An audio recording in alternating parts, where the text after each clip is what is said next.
Gather round, for I only tell a fable once. This be the tale of pirates, so legendary that those who sail the 12 seas still revere their names.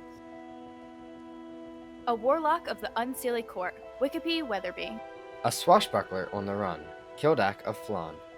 And a warrior on a quest to reclaim her scepter, Tana the Fierce. Avast ye for the Gilded Voyage. Ahoy, me hearties, and welcome back to the Four Rings Inn. Woo! We're feeling good today. We come back to the Depressed Guppy, our whole crew on board, but not for long, as Tawny has begun to pack her stuff, ready to embark on a plan of her own. Whether she shares that with her crew, nobody knows yet. But Tawny is packing her bags after hearing about how concerned the crew is about sailing to the edge of the known world into Rainbow Reef, and not only potentially dying from the dangers of the reef, but then having to stop the end of the world. And as this news eats away at Tawny, she's being packed. Our other two captains have. Can we say we've begun to repair a relationship? Is that fair? I hope so. Okay, there I you hope go. so. That wasn't an answer from Kildak. And as we three comes back together, it's just about to be torn apart again. But before we get to that, our players all leveled up between the last episode for successfully getting the key and getting out of White Sands Port. Fighting that hag. That's absolutely right. For killing the hag, the Queen of Air and Darkness has given Wikipe some more of that unseelie power. Tawny, her devotion to the cause of Warrior Drew into saving the world has only become stronger as odds begin to tick up against them. And Kildak, having, again, it's hard for me to fathom, 11 wild magic surges in under a minute, has deepened his understanding of the sorcerer side of himself. As our players level up, I'm going to turn it back over, starting with Tawny, as she finishes packing. The rest of the crew is finishing up dinner, and beginning to, do nightly chores and head to bed. Yeah, so I just was, come over with this need to leave and go. And I packed up all my things. And then I think I just almost paced in the captain's quarters until it got a little bit later and a little bit later. And then once I'm certain that everyone has gone to bed and will be gone, I will sneak down to the kitchens and get some food and any little supplies that I might need. Definitely some rum, fill up my flask. That's when you're going through a lot, you need that flask. And then I am going to go over towards the cots and very quietly, because I don't want anyone else to wake up, I'm going to go, Wikipe. And I'm going to try. What? Who's there? What? Hey. What? Shh. Tawny? I just I need to speak with you and Kodak. Can you just go up to the deck? Are you okay? Yeah. You hurt? No, I'm fine. I will I'll be right there. I gotta get Kodak. Okay. And I'll go upstairs. You probably could see how weathered Tawny looks. And then I'll go to Kildak's room. And since he has his own room and there's not as much as the concern of waking up people, I'm gonna go, Kildak! Kildak! Yeah. Hey, Okay. What? hey, can you come up to the deck? I need to speak with you and Wicked for a minute. Right now. Yeah. Okay. I guess.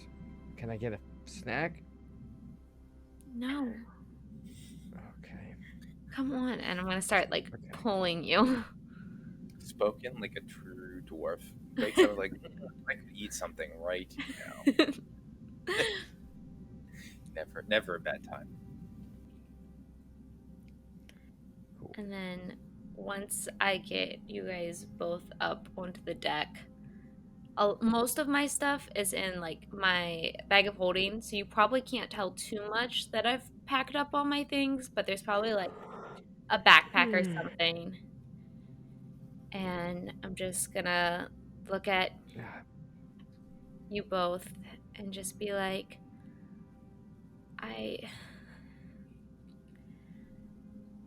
I don't know why I didn't. I was so caught up in what needs to be done with finding my scepter and keeping the Queen of Sea and Darkness in the abyss that I hadn't thought about what it means to get there and for the crew. And I can't ask that of them. I'm supposed to protect everyone. And so You're gonna leave us? yeah, I'm gonna go north. Ethra's ship, the Arcane Ward, has been following us. I'm gonna hope I can find her because I know her ship will sail into the reef. And I can't ask the Guppy to do that. But our ship's better. It's faster, it's stronger. You can't leave us. This is the ship that's supposed to sail through the reef. It's supposed to be us. What about the crew? Wikipedia, are we supposed to force people to join us? I can't have any of you guys do it. It's too risky. Wait, you're also leaving us? Yeah, that's what you're saying.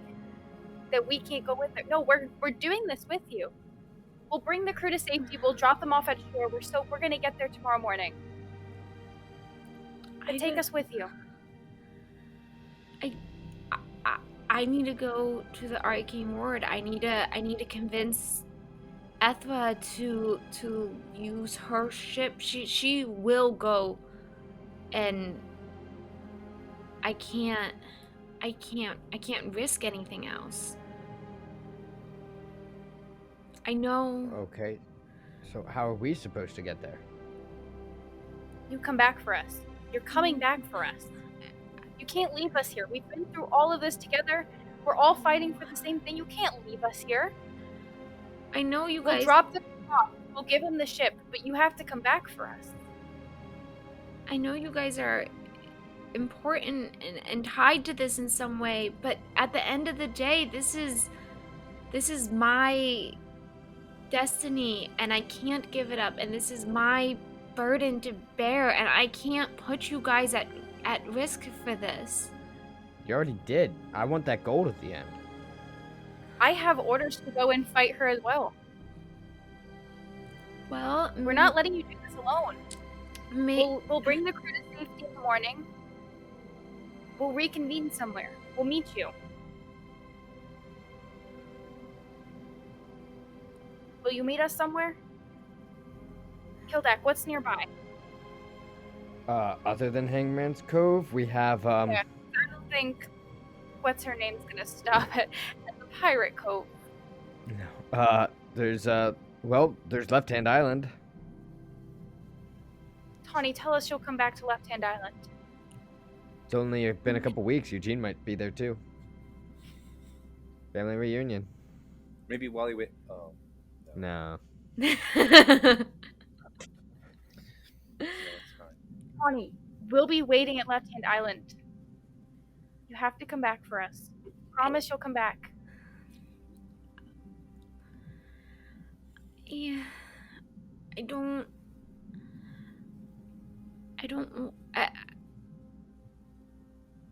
Give me proof that you'll come back. You need to come back. I don't want to endanger you guys. This isn't. It's too late for that. Have you seen what's been Not. happening? I was tortured. And not because of you, but because, we're just in danger all the time. You don't get to make that choice for me. I've made that choice for me. I want to go. There's gold at the end. I'm excited. Don't kick me out of this. We're going no matter what. Let it be with you so we can do it together. Okay. I don't trust you.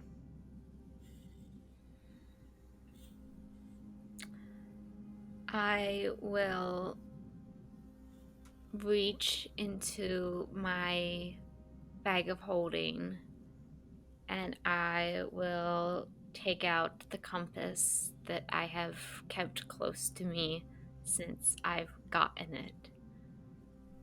And hands shaking a little bit, I'll just go,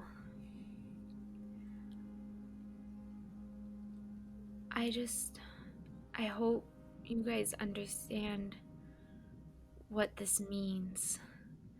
Because I know you guys are strong and capable, and I'm not trying to say you're not, but this isn't a normal foe. This isn't. We're not normal people. There's still. We're going. Okay. We're going. And you're coming back for us, goddammit.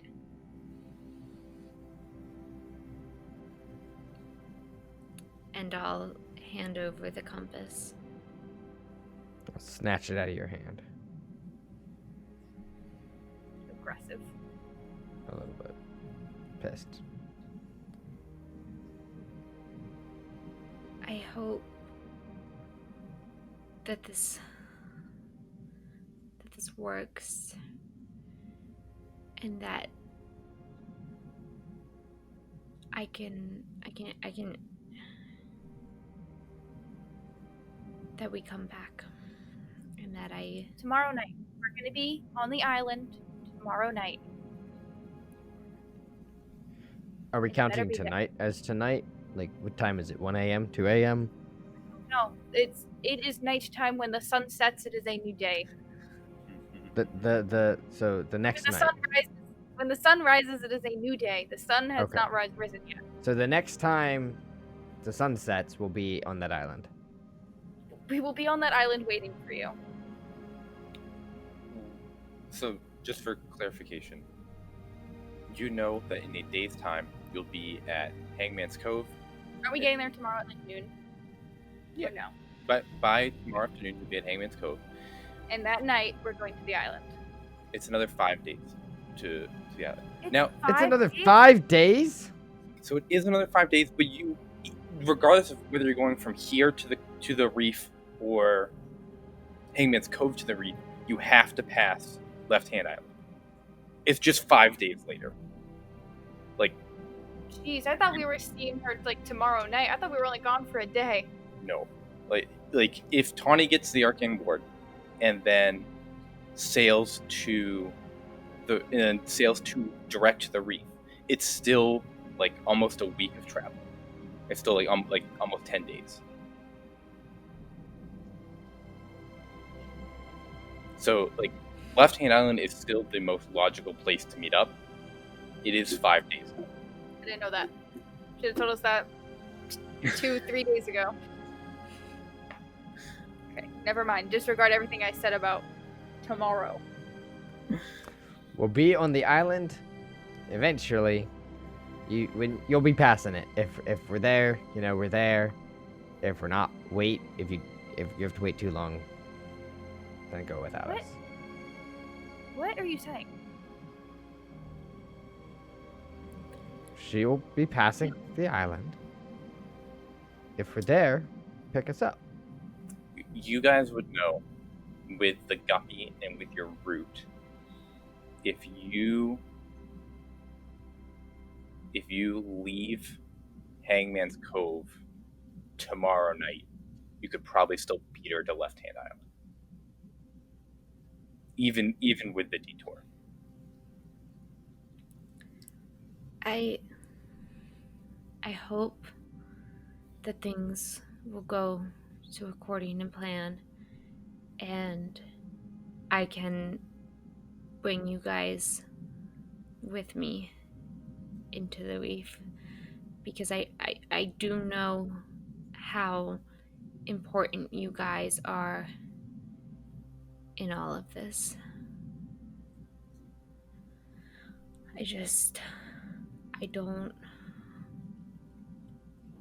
This job needs done no matter what, and it's clear that the crew and the guppy can't be the ones to fulfill it, and so I have to go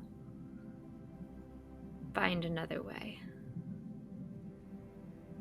And I hope. So, but are you gonna show your true self to Ephra? Yeah, when I spoke Wait, to what? her. When I spoke to her How else at is she White gonna Sands. Fly off.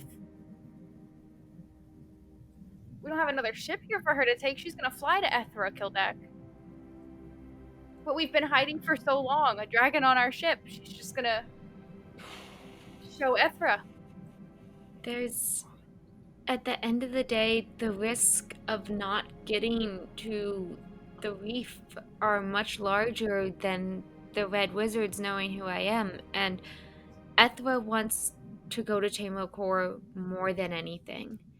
And she told me at White Sands that Morsmac had been working with Croesus. Well, she didn't know it was Croesus, but she knew that Morsmac was working with a Druk to get to Tamokor. And so I know that she will get me to Tamokor. And after that, when we get there and we see Morsmac, I can't say what's gonna happen. I don't trust her, but once I get my scepter,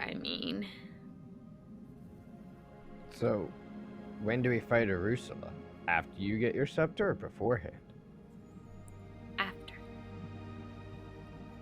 Definitely after.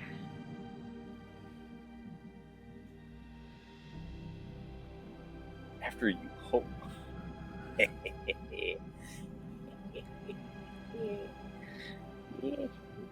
Alright.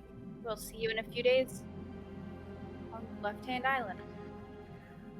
With Eugene. Alive or dead? We'll see you in a few days. Goodbye, Kildak. Goodbye, Wikipedia. Try to be Did you nice take to one food? another. And then I'm gonna and fly away. As you're flying away, I'll shout across. I'll pick up your fingers! I'm sure she's gonna love that. Yeah. She's gotta come back for her fingers, I'm right? sure she's gonna love that. She's gotta come back for the fingers, right? Right? That's not for us. She's gonna come back for the fingers. This costs 200 gold.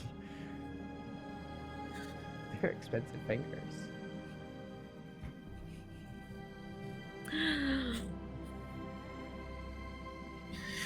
Yeah. I'm Tawny. going back to bed. Tawny, you sail off to the north, and Kildak heads back to bed. Is there anything you do before heading back to bed? I don't think so. I think it's gonna take a long time to fall back to sleep, if I even do.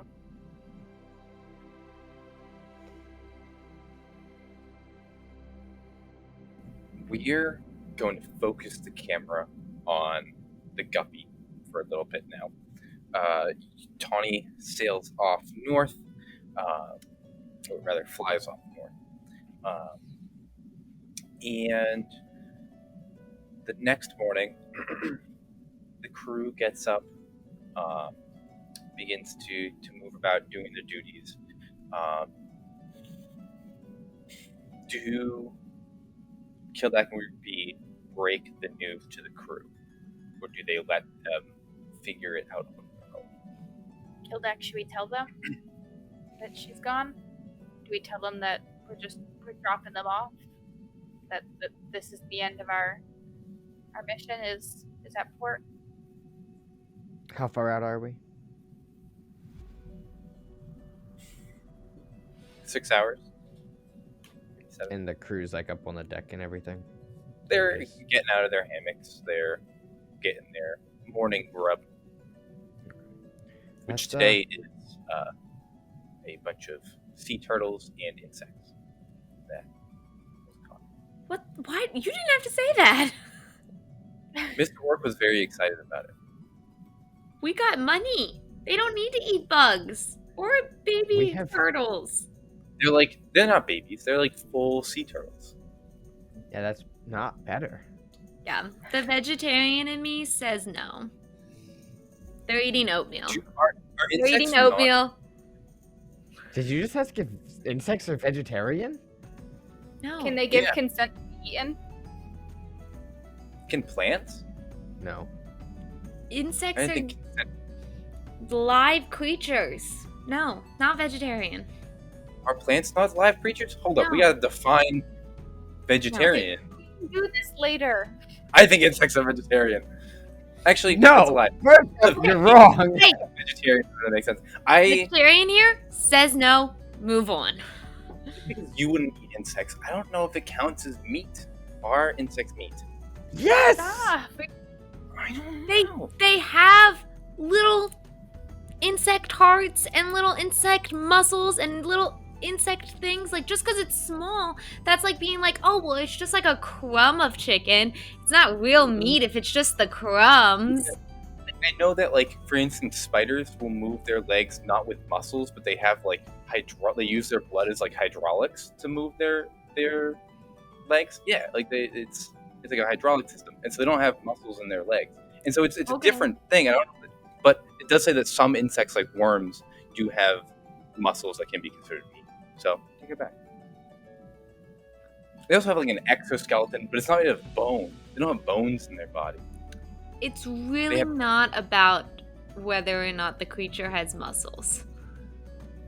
But I think if they have muscles, that's what meat is. But that's Okay. not what vegetarianism is. No, I know, and I get that, and that's why I agree that it's not vegetarian. That's why I changed my question to: is it meat? I still feel like the crew shouldn't have to eat insects. That's disgusting. We You can don't have to eat it. Mr. Orc was just very excited to cook one of his favorite meals. Tawny's so excited to get off the Anyways. Depressed Guppy just for the particular reason. oh, she's gonna be eating nice on the Arkin ward. Oh yeah. In response to your question from 5 minutes ago. Let's let them wake up a little bit first. Get the day going. Then we'll talk about it. Okay. I'll make an But should we announcement. tell them before we port? Yeah. We'll tell them before we make port. I'll make an Do you announcement. think she's coming back for us, right?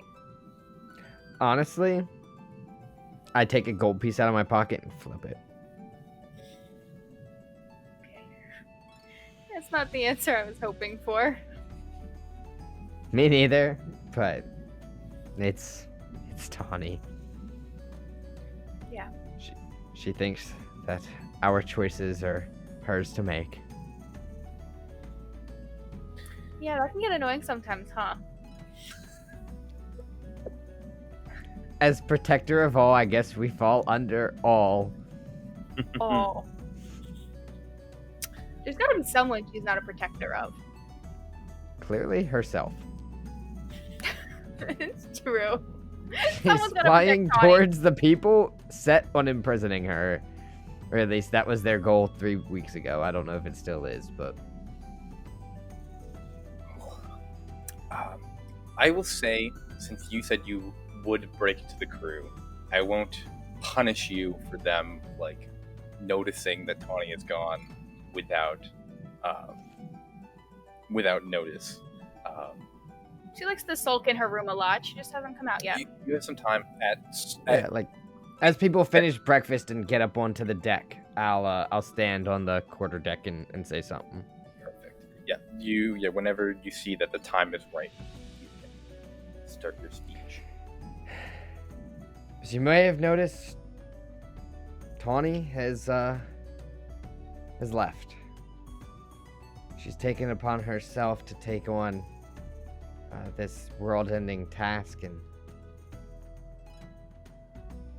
that's not fair to her that we let her do it alone.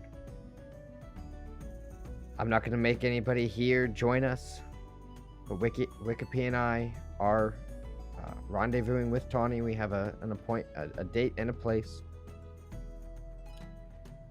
If anybody would like to join us, you're absolutely free to. But upon porting in Hangman's Cove, anybody who wishes to depart may. I merely just ask that you don't besmirch our name. Take this time and think over your actions. And we should be making port in about 4 to 5 hours. Wikipedia, do you add anything to this? No. Then Bug-Eye is going to be the one to speak up and go,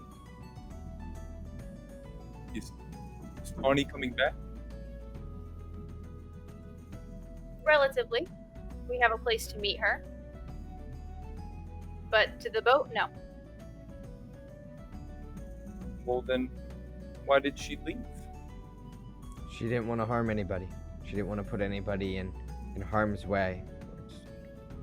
As everybody's noticed, it's dangerous waters up ahead. We're headed towards Rainbow Reef, and if nobody wants to go to Rainbow Reef, nobody has to. But why would she leave if she was just coming right back? Well, she's not coming back to the Guppy. She's going to recruit some more people to help, as we are in Hangman's Cove. This is gonna be this is gonna take an army to win this one. See the crew kind of nods. Give me a persuasion check. Person of the night. What may be many. Persuasion plus hat? Plus hat, of course. Do I roll? If you want. Instead of rolling, Tori, can you help me? Sure. Nope. Help. Well, I rolled pretty well. If you want to, if it's up to you. No, I'll give him the help action. He's giving the speech. I'm assisting. Jesus Christ. 18. Mine was better. Wait, no, no. The first one was a 1. Oh, you get lucky. Reroll the 1. Okay, I did do that because you helped, but I just rerolled the 1. Rerolled the 3. 1, and I helped you. So you Oh, dude. So I rerolled the 1 into a 3. So You that turns out to be an 18. Wow. That turns into an 18. But then I also give you the help action, which gives you advantage. So you should have 3. There we total. go. Okay. Now math. 33. That's the number we were looking for. Here we go. Cool. God damn. I was gonna be worried if my persuasion roll was better than yours. I was nervous. With a plus 15, it really never should be. No. I rolled over 20. That's pretty good. You see the crew nods. They begin to shuffle back to their stations and the stuff that they're doing. You see Walnut gives Bug-Eye a little pat on his shoulder as he goes by. And Bug-Eye is the last one to make his way downstairs. Oh, everybody just abandoned deck? Okay.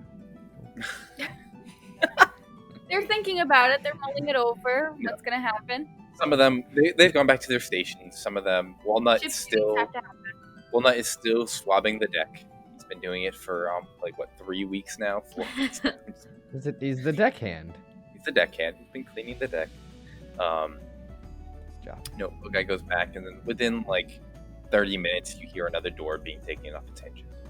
There's nothing broken with the ship. He's just pulling a door off its hinges. He's upset. He's allowed to. He can pull off as many doors as he wants.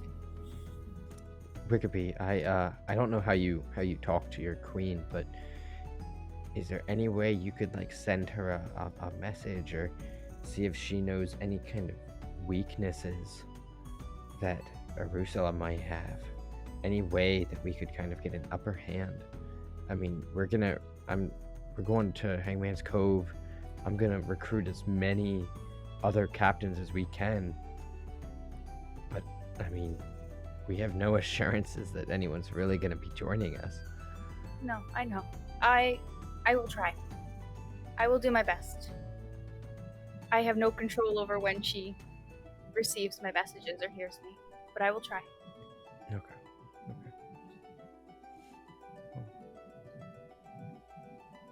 Sounds good. He's scared now. I'm gonna go grab a snack. I'm gonna stress eat. The guppy presses forward towards Hangman's Cove. We're going to move across the ocean in the opposite direction to the dragon form of Tana the Fierce as she flies towards where she hopes to find the arcane board. As Tawny is flying all through the night and into the early morning hours, what is going through Tawny's mind? Yeah,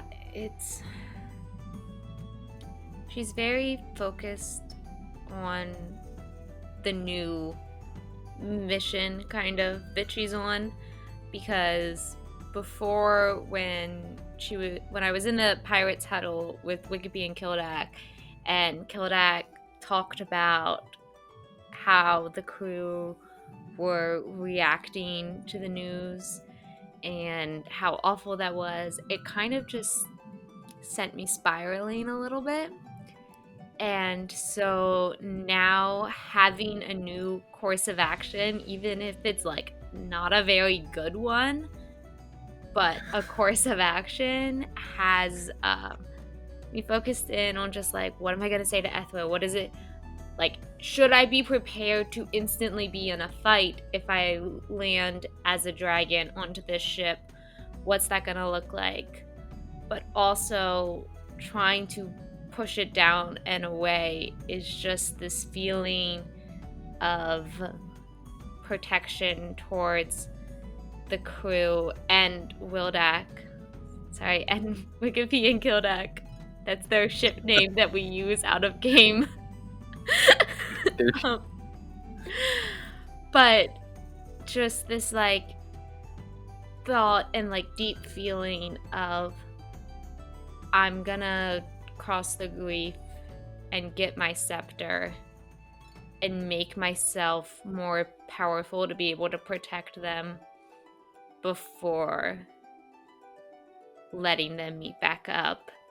And kind of in my head I'm thinking, okay, after they're done at Hangman's Cove, it gives some time. Even if they sail to left hand, then they could still, I could tell them to sail up and around towards Red Rat Bay like we did last time to try to not have to sail through the reef as much. And she's just kind of like trying to think of a plan that involves keeping them out of harm's way. Because while she gave up the compass, pretty sure can find the door on my own if I need to. Kildak found the last 2 items without the compass. I know around where it is. Kildak does have a knack for finding those things. The one was Yeah. pretty clearly labeled lock, I will say. Still, right place at the right time. You stumbled into that one hoping for gold. Stumbled into the second one too, hoping for Yeah, a shiny Tawny. ball. You just wanted to touch the sun. I mean, who doesn't? Definitely not Icarus. Icarus and I are on the same page here. Kildak. Everyone knows the story of Kildak and Icarus. As Tawny, you fly through the early morning hours, through a good portion of the morning, and just around noon is when you spot the sails, the always perfectly clean deck, and barnacle-less hull, the ship of the line, the 3-storied Thayan vessel, the Arcane Ward, on the horizon. And as you begin to make your approach to landing, we're going to move back to the Guppy as they approach the entrance to Hangman's Cove, the spires of rock with the scarecrows of hanged men swaying off of them. You guys are at the entrance of Hangman's Pass. I'll walk up to the top Go deck and relieve Admiral from the steering wheel. He gratefully nods to you and goes to grab it's actually really not a late lunch. He's just going to go grab some food, but appreciates you taking the reins for such a perilous and difficult maneuver. I'll go up to the crow's nest, be like, all right, back it in this way. Back in, keep going. You're good. You're good. You're good. Stop! You're good. It's awesome. Like I can needed see- some work. Like I need something to do. You can see from the carp, Marcus takes off his hat and like waves you on to take lead. He's not going to cut you off, trying to race you through the pass. Oh, how kind Wimp. of him. If you say that through his earring, he will race you. Raise him. Do you want to raise him? Wimp. Last one there, buying lunch. Hat goes on. Sails come down. It is a race through Hangman's Pass. Here's how we're going to do this race. Cool. It's going to be best of 3 ability checks is going to win the race. The DC on any roll lower than a 15, either ship is going to take damage. I forgot how Actually- confident he's in here. Oh That's yeah, a lie. it is. The DC is going to... No, it's not. I was going to say, the Make it DC is going to go 15. down. Normally it's a 115 to get in or out. But since you're racing, like, you're not only maneuvering through, you're maneuvering for the sake of speed with another ship in here. Yeah, like, You DC 15.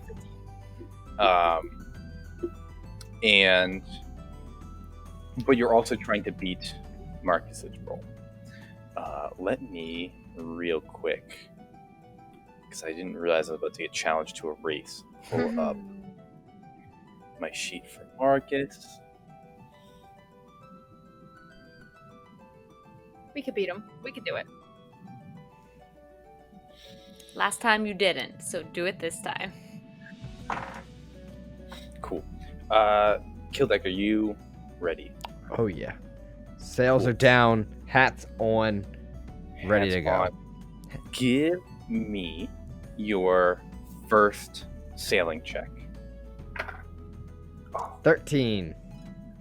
13, and he rolled a 12. Oh, that was really close. We both are taking damage though. You Okay. both are neck and neck. You do take the lead, an early lead as you get into here. Roll a d10 for your ship. 2. He rolled a 2 as well. Both of you, that's crazy. Neck and neck, scrape off of some rocks. The ship only takes 2 points of damage. And do me a favor and keep track of the guppy while I keep track of I the got car. it. Cool. 2, as you scrape through, you begin to weave through these spires. Give me your second check. I don't like how close he is to us. So Sure. I'm gonna cast blub blub blub on the 5 feet of water directly in front of his ship, flowing backwards. It's probably not gonna do much, but it was a cantrip and I couldn't not. Yeah, sure. Give me your roll. 13 again. You got a 13. I think with your cast of blub blub, adds the perfect flavor to Marcus's nat 1. As you splash. This was such a bad idea. It's gonna take double damage on this one. Oh no! Yeah, roll another d10, but you have taken a clean lead. Only a 1. That is 10 points of damage total for him. Well, it could have been worse. You scrape a little bit. On this last stretch, with 2 wins, you have clearly beaten him. The DC is going to drop down. The DC for this one is only a 12. As both of you I realize appreciate that you made it through, and that Marcus does not have enough time to catch up. Finally, to revel in our victory, 25. Wow, you got an I've been 18 on rolling that one. 3s, by the way. Ooh, wow. I have Marcus plus 10. Wow. You rolled a 6 and then a nat 1. You get a plus 6 to his roll. Yeah. Cool. Both of you pass. No more damage is taken. It's so bad. But 3 for 3. The Guppy, despite being the larger vessel, maneuvers not unscathed, but clearly faster 3 points of damage. than the Marcus. That's true. That's not bad. A Light scrapes. That's Light deep. scrapes. Yeah. Really, we just have a deep draft, and we just scrape the bottom in a couple spots. It's okay. Yeah, exactly. What's a little bit of paint? What's a little bit of varnish? And both the ships make their way into the harbor. Marcus wipes the water off of his face and takes off his hat, gives you a deep bow, and says, I owe you that meal when we get inside. And I'll repair your ship. Good Good race. As you come into the harbor, you see that Dead Man's Docks is less bustling with people than it normally is, but it is full of ships. There are more ships here than the last time you were here. Give me both of you. Give me perception checks. Wikipedia, you can add your long ass spyglass. I can tell you one ship that isn't here. You can't tell one ship that is not here. 14 perception. Beautiful. And I got 17. Sweet. You see the major ships that are in this harbor is a man of war called the Royal Turncoat. That one was actually here. That was here last before. time. It was here last time. Left. You have the Black Gambit, which is a brigantine. You have another brigantine that has like yellow and green wood inlaid with the rest of its like normal oak and spruce, called the Key Lime Pie. I like that.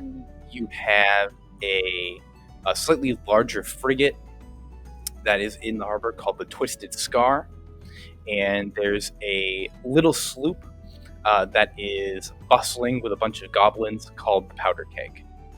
That was here last time too. That one actually was not here. There was a couple ships. This one was not. You have not met the captain. Have we run into them before? I thought that ship sounds familiar. There's a little merchant stand here with the clicky clackies. But I remember the powder keg. It is funny that you say that, Kildak, because Kildak has not seen the powder keg. Jake has. Oh, that's the difference. Gotcha. That is Okay. interesting that you. Thank you for because that was gonna drive me crazy if that never existed Jake- before.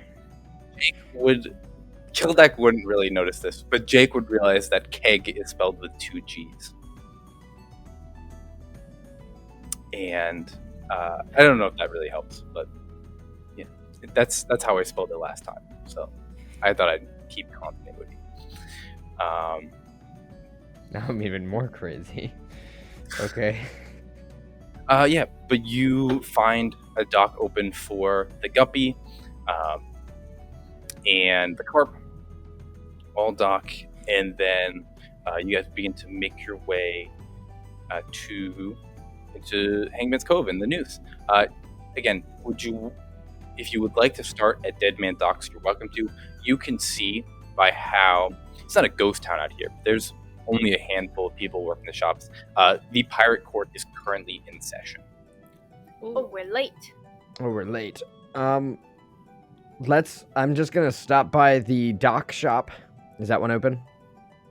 Yeah, absolutely. Cool. I think it's called like the Morning Star or something. Yes. Memory serves. Mm. And Yes, then that- just basically gonna walk up real quick, say, hey, I need repairs for my 2 ships.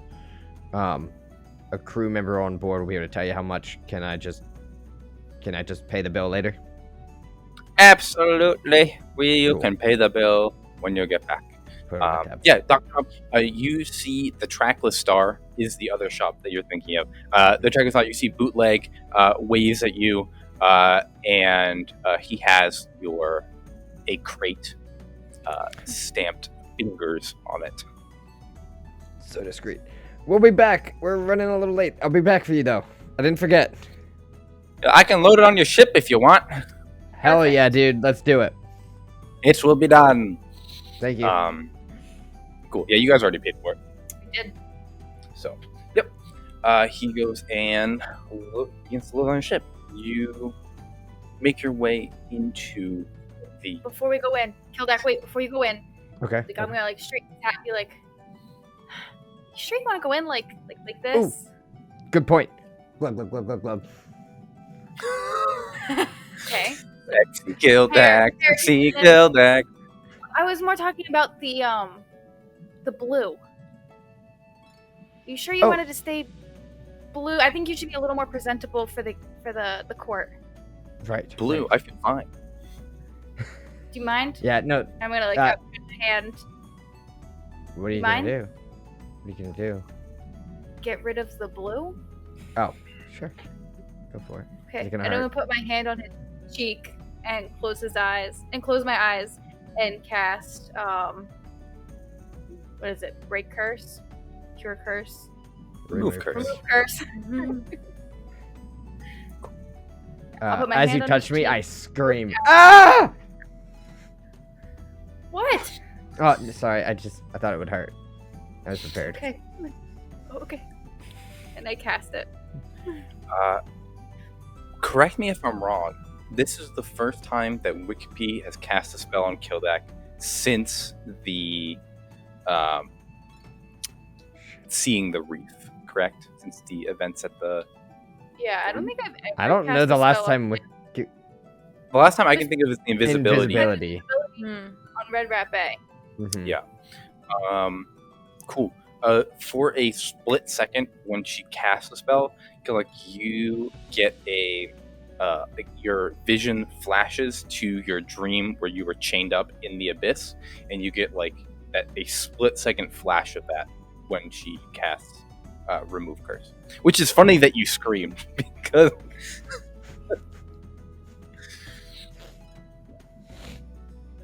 Oh, okay. Probably best if we don't touch each other again. Okay. Are you okay? Yeah, she's Did it hurt? she's in my head. She's trying to turn me against you, but we're good. Okay. Uh, I don't like that. yeah. You nor I. And we'll go in sexy just and not that I blue. touched you, or was it the What? Does Kildek Oh. know if it's the magic or just because I touched him? I think, to be fair to the way that you played the first interaction, you touched him, he screamed as a joke, you pulled your hand away, you touched him a second time, cast the spell, and that's when the vision happened. So I'll leave it up to Kildak's No, intelligence. Well, hold on. Okay, I rolled a nat 1 on an Arcana check, so no, it's because you touched me. Oh. Okay. Can have made that up. There you go. That's Well, you were now you look a little more presentable. Thanks, Wikipedia. and very sexy. Okay. I'm not gonna say that.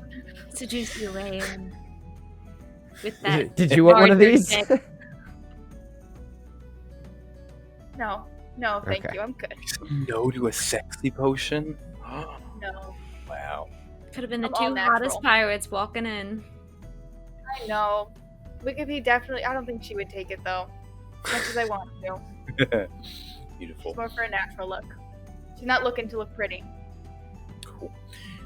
You, the two of you, make your way. Actually, and most of the crew, unless you ask them not to, is going to follow you into. Oh yeah, are the crew allowed into the pirate court? They were invited on the Yeah, letter. they are allowed to. They are allowed to sit in, and it's not like they have to be silent or they like can't shout at people, but they are not part of the proceedings. Oh, But they are cool. pirates in their own right, and they're welcome to join. Awesome. Yeah, let's have the crew come then. That's awesome. Yep. Right. Most of the crew makes their way up. Makes their way up with you. We'll come back to the entrance into the court as we move back to the arcane board. Tawny, I will leave it up to you to describe how you land. As you are close enough to see details, Mhm. you see that most of the people on board are Neil, that are working the rigging. You see on the quarterdeck there is a younger male red wizard who is steering, and on the deck there is Ethra and Apostle that are watching you approach. Cool. Yeah. I'm gonna come in and like swoop around like once or twice before landing, like right in the like. We talk about this every time, bowstring, but the part where the statue would be. Oh you yes, know, of the deck. yeah, the On Yep, the on the forward post bit. like Yeah, You're but with gonna that put a whole dragon on the forward post? no, like my tail would be there, but like the That's the idea is quarterdeck. there. Gotcha. I gotcha. Tawny's not the pirate. But come in around land, be there for like hold it for a couple seconds because this is for drama. You know, sure. Isn't the it? dragon always has some lightning on her, you know, just taking the moment and then pop in to Tawny and go, okay, so I lied. As you go to Pop and Tawny, give me an intelligence check to see if the dragon form lets go. Yeah. Ooh, that's not good. But do I use my dragon intelligence? Or do I use Yes. Tawny's? No, you use a dragon. Nope. That's Dragons a are 10. intelligent, aren't they? Oh, wait. You, Yeah, that's a 10. your first attempt to change does not work. You go to change, and you are still in your dragon form. You still can play this off as intentional. Like it doesn't look like your body doesn't like jolt or Mhm. move as you try. Majestically beat my wings again, but in my head I'm just like, fuck. You see that Ethra and Apostle begin to make their way across deck. As when you beat your wings, most of the Neil begin to like press back away from you, and she begins to stride across the deck towards you. If you would like to make another attempt, you're welcome to. Come on, you got this. We can't stay a dragon. Actually, we can talk as a dragon, but I really don't want to. Oh, now you can talk. Fuck. It's a 9. Oh, Nine. it's getting worse. She's getting stressed. Still a dragon. You see that Tawny and Apostle. Wait, you see the Tawny and Apostle? Tawny and Apostle. Sorry, Ethra and Apostle come up to you. Apostle is like getting defensive, is like trying to push his way between you and Ethra. And Ethra like pushes him, doesn't like push him, but moves him to the side. She knows. And looks up at the dragon and says, "Our esteemed guest, to what do we owe the pleasure of such a regal draconian as yourself?" Can I make And if you'd like to speak or if you'd like to make another attempt, you may.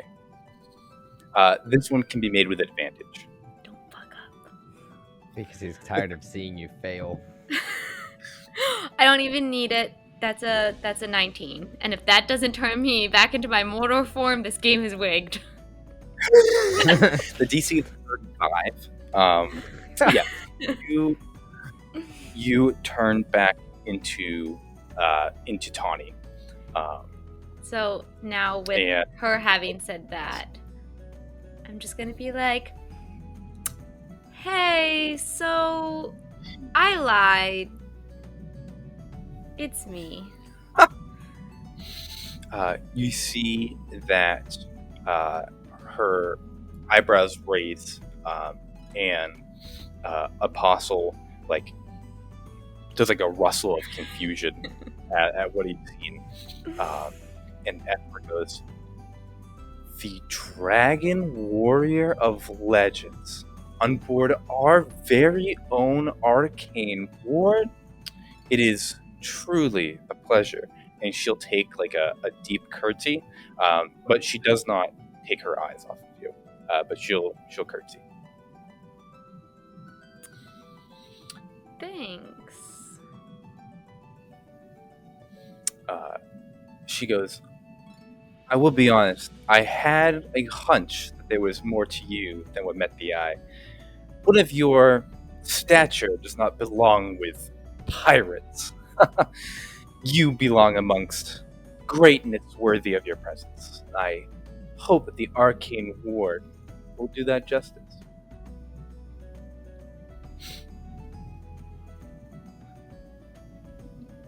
Yeah.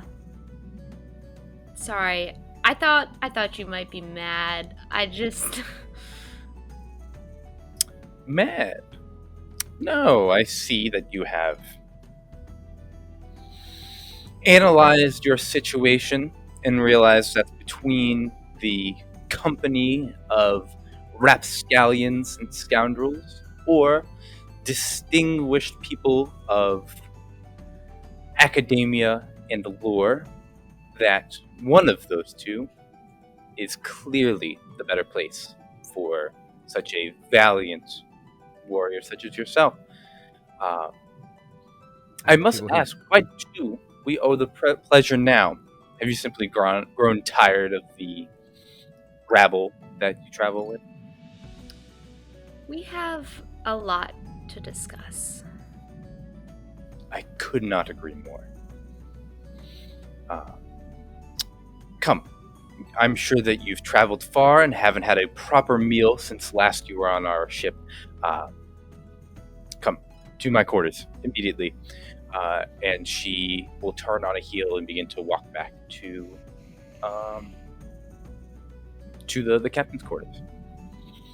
I'll follow. As I go, can I make a check on the Neils? Yeah, absolutely. Like, What are you looking for? if she treats them nicely. Yeah, give me investigation, perception, insight. You tell me. That is a 12 investigation. 12. Just by looking at the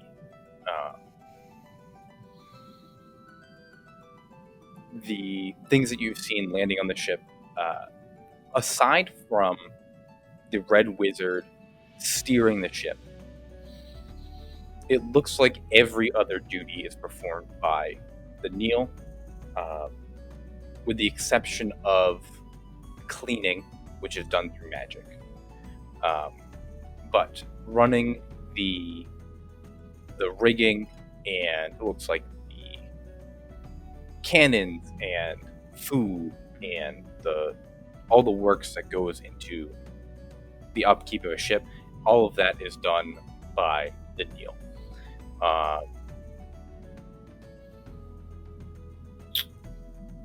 On a 12, I will say that you are unsure the last time these Neil were not on this boat. Whether it means they don't get breaks, whether it means they were like born on this boat and will serve on this boat their whole life, like you're not really sure. But you also don't notice any like they're not shackled. They're not. They don't have like mind control collars on or mind control device. Like they look pretty like as free as Bug-Eye is. But there does seem to be an understanding of like where are you gonna go. Yeah. Like you're in the middle of the ocean. Even if we get to port, like you're not gonna fit in with anybody else, with like the common folk. So there's no way to get away. But that is what you Okay. get. Just take a you note make- as I follow her in. You make your way into the captain's quarters, which again opens up into not the small confined quarters of a ship, but instead a beautiful banquet hall. And you see Ethra goes, Miss Tawny, correct? I believe it would be Tana. She wouldn't call you Tawny. Miss Tana, I believe. Mm-hmm. What may we prepare for you? My servants can prepare any meal that you so choose. Ask for fingers. Well, don't fill up on fingers. We have a whole crate of them back at the Guppy. Actually, we have 2 crates of fingers. Tori goes, don't fill up on them. That's the great part. Too many fingers. What's Tawny's favorite meal? Yeah, I'm gonna put Tawny on the spot. What's your favorite meal? Here's my issue: is that Dwarf. Tawny's favorite meal is definitely some meaty food that would make Aubrey throw up, and so I Dragon. don't know what that is. Like, Yeah. steak and potatoes, but that doesn't feel like piratey, and Or not even not royal. piratey, but like the time. Yeah, let's see. I mean, meat and potatoes is definitely. I would say, to be honest, Mhm. if here's what I'll pitch to you. Do you think that Tawny's favorite food would be from Drukule? In which case, 90% chance it's going to be a bird of some sort because you're in the sky, lots of birds. Or would it be she had come down to the material plane and then for the first time in her life had cow, pig, a variety of fish, a variety of meats. And it's like, oh, there's more than just pheasant. There's more than bird. And then like amazed at this, like the wonder of that. Mhm. Is it nostalgia or is it the exotic that Tawny leans towards? I think that Tawny is going to order fried chicken, and specifically the fried chicken that you can get on Sundays at Cracker Barrel. And I don't know if that's the case anymore because I have been a vegetarian for 10 years. But like 10 years ago, there was really good fried chicken at Cracker Barrel on Sundays.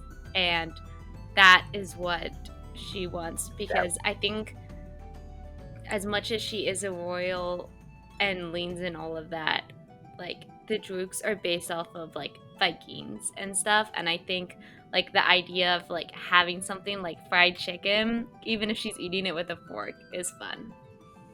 Absolutely. Ethra nods, and her unseen servant begins to set plates and set the napkins, and then moves into the other room. And she goes, "Come, have a seat at the head of the table with me." She sits down, very proper, sets her napkin. Give me a flat charisma check for me, as just to see how presentable Tawny is. I know Tawny was never big on her like Stately.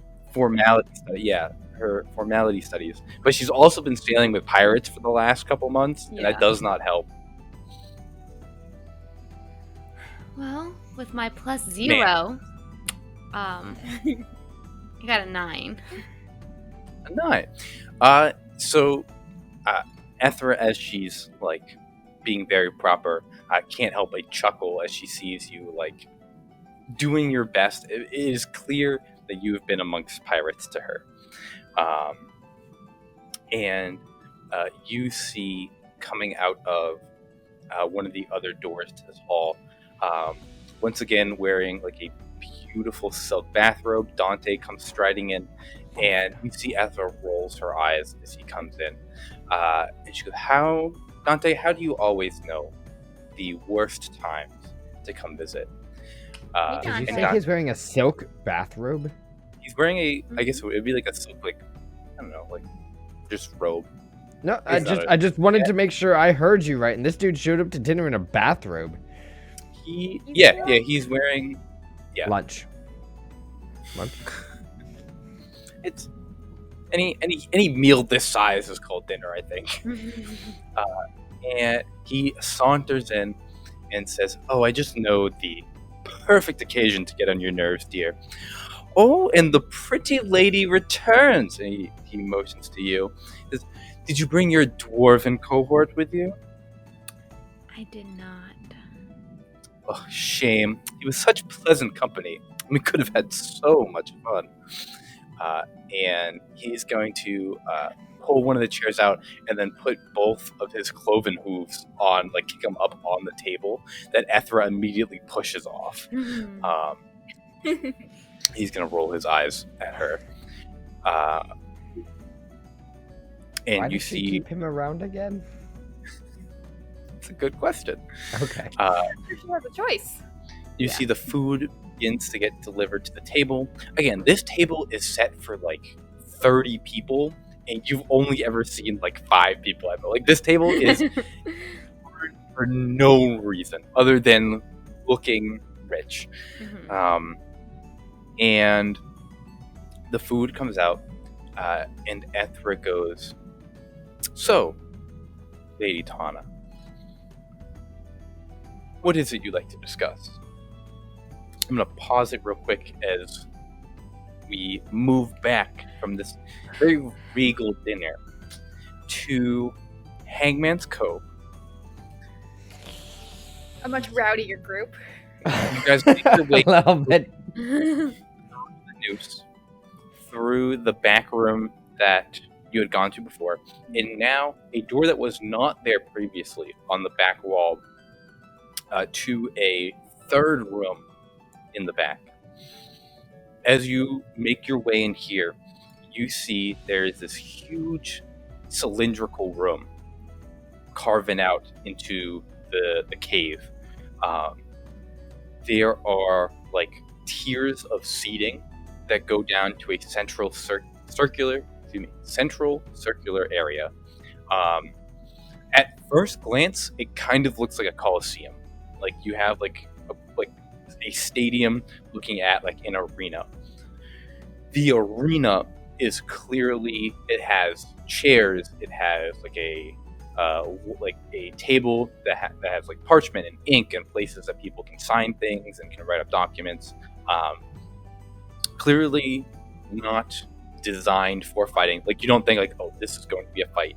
However, you can imagine that the room was designed this way because a court of rowdy pirates could be so entertaining that people would sit and watch their captains like throw hands with each other. The room is designed as such. You come in, you see there's a good deal of people sitting in these seats. They have food, they have rum, they have drinks. Some of them are playing cards up in these like stands, for lack of a better term. But they are all looking at the proceedings going down in the center. You see that standing or sitting in the proceedings is the octopus with a like beautiful like gilded chair that has like a taller back than the rest, just short of a throne. Down here as well, there is Captain Lacrone, who you recognize. He is the owner of the Royal Turncoat, and one of the people that originally was talking about Tamokor. Gave some information to Tawny and the crew. You also see Captain Harper Dimwalk. She had briefly met her before. She was having a conversation with Lacrone when you had met him the first time. Both are humans. You see another human woman, and without much of an insight check, you see that she's wearing like a very like bright yellow coat. She has this like bright green hat with this like beautiful blue feather coming out. You don't know her name, but she is clearly the owner of the key lime pie, like without a doubt. You see standing with his arms crossed is this huge Goliath. He also has like one of those like dark leather tricorn hats on, but he has like a bandolier of daggers on him. He has a couple daggers on his legs, a couple like rudimentary powder grenades strapped to his belt. This very like big muscly Goliath standing there, and you also see this like gnarly with a bunch of like earrings and piercings goblin wearing like a full like pirate outfit, straight out of the movies, like everything from the vest to the coat to the hat to the boots. Full pirate outfit for this little goblin, who is standing on one of the tables, arguing with the other pirates. All these pirates are arguing with each other. They're bickering. They're yelling. Some of them are pointing. It is a loud room. The only person not talking is the octopus. As you enter, the sea coddle, the celestial sea dragon that serves the octopus, makes her way over to you, who have just entered, and says, "Greetings, welcome to the pirate court.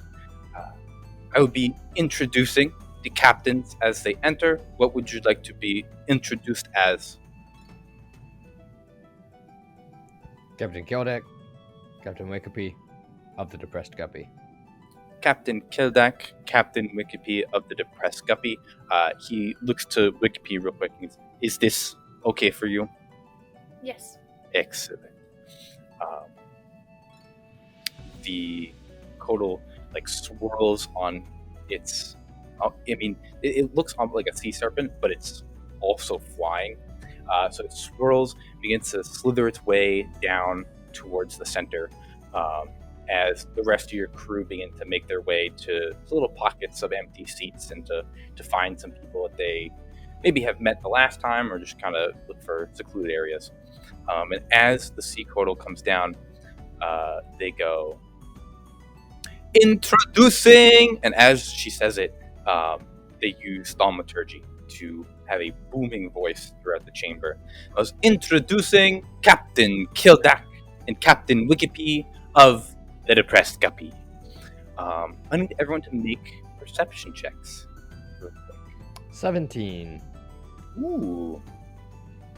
9. Not much. You pick up murmurs go out through the crowd. The words that you picked up were like something about killing Pukrad, something about sinking the Orachin. That was us. Wanted Red Rat Bay. That was us. And something about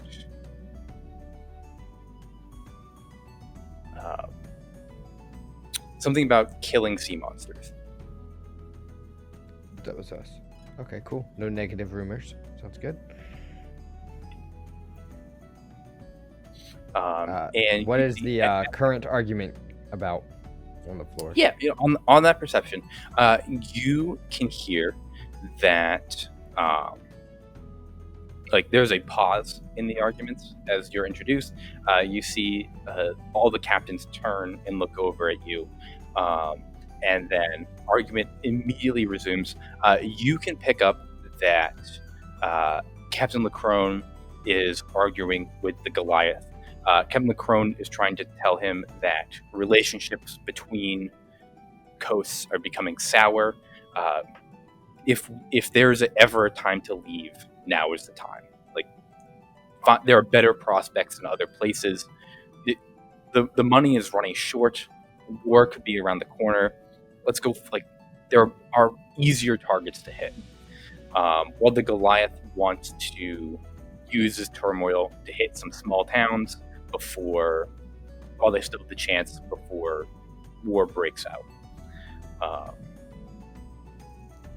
As you see all this happening, the goblin quickly makes his way over to the two of you, offers out a hand to either one of you, and goes, "Hey, it's Captain Yeg at your service. I don't believe we've met. It's a pleasure to meet you." He said, and he points to Wikipedia and goes, "Kildak and Wikipedia?" Yes, Kildek sir. and Wikipedia. Yep.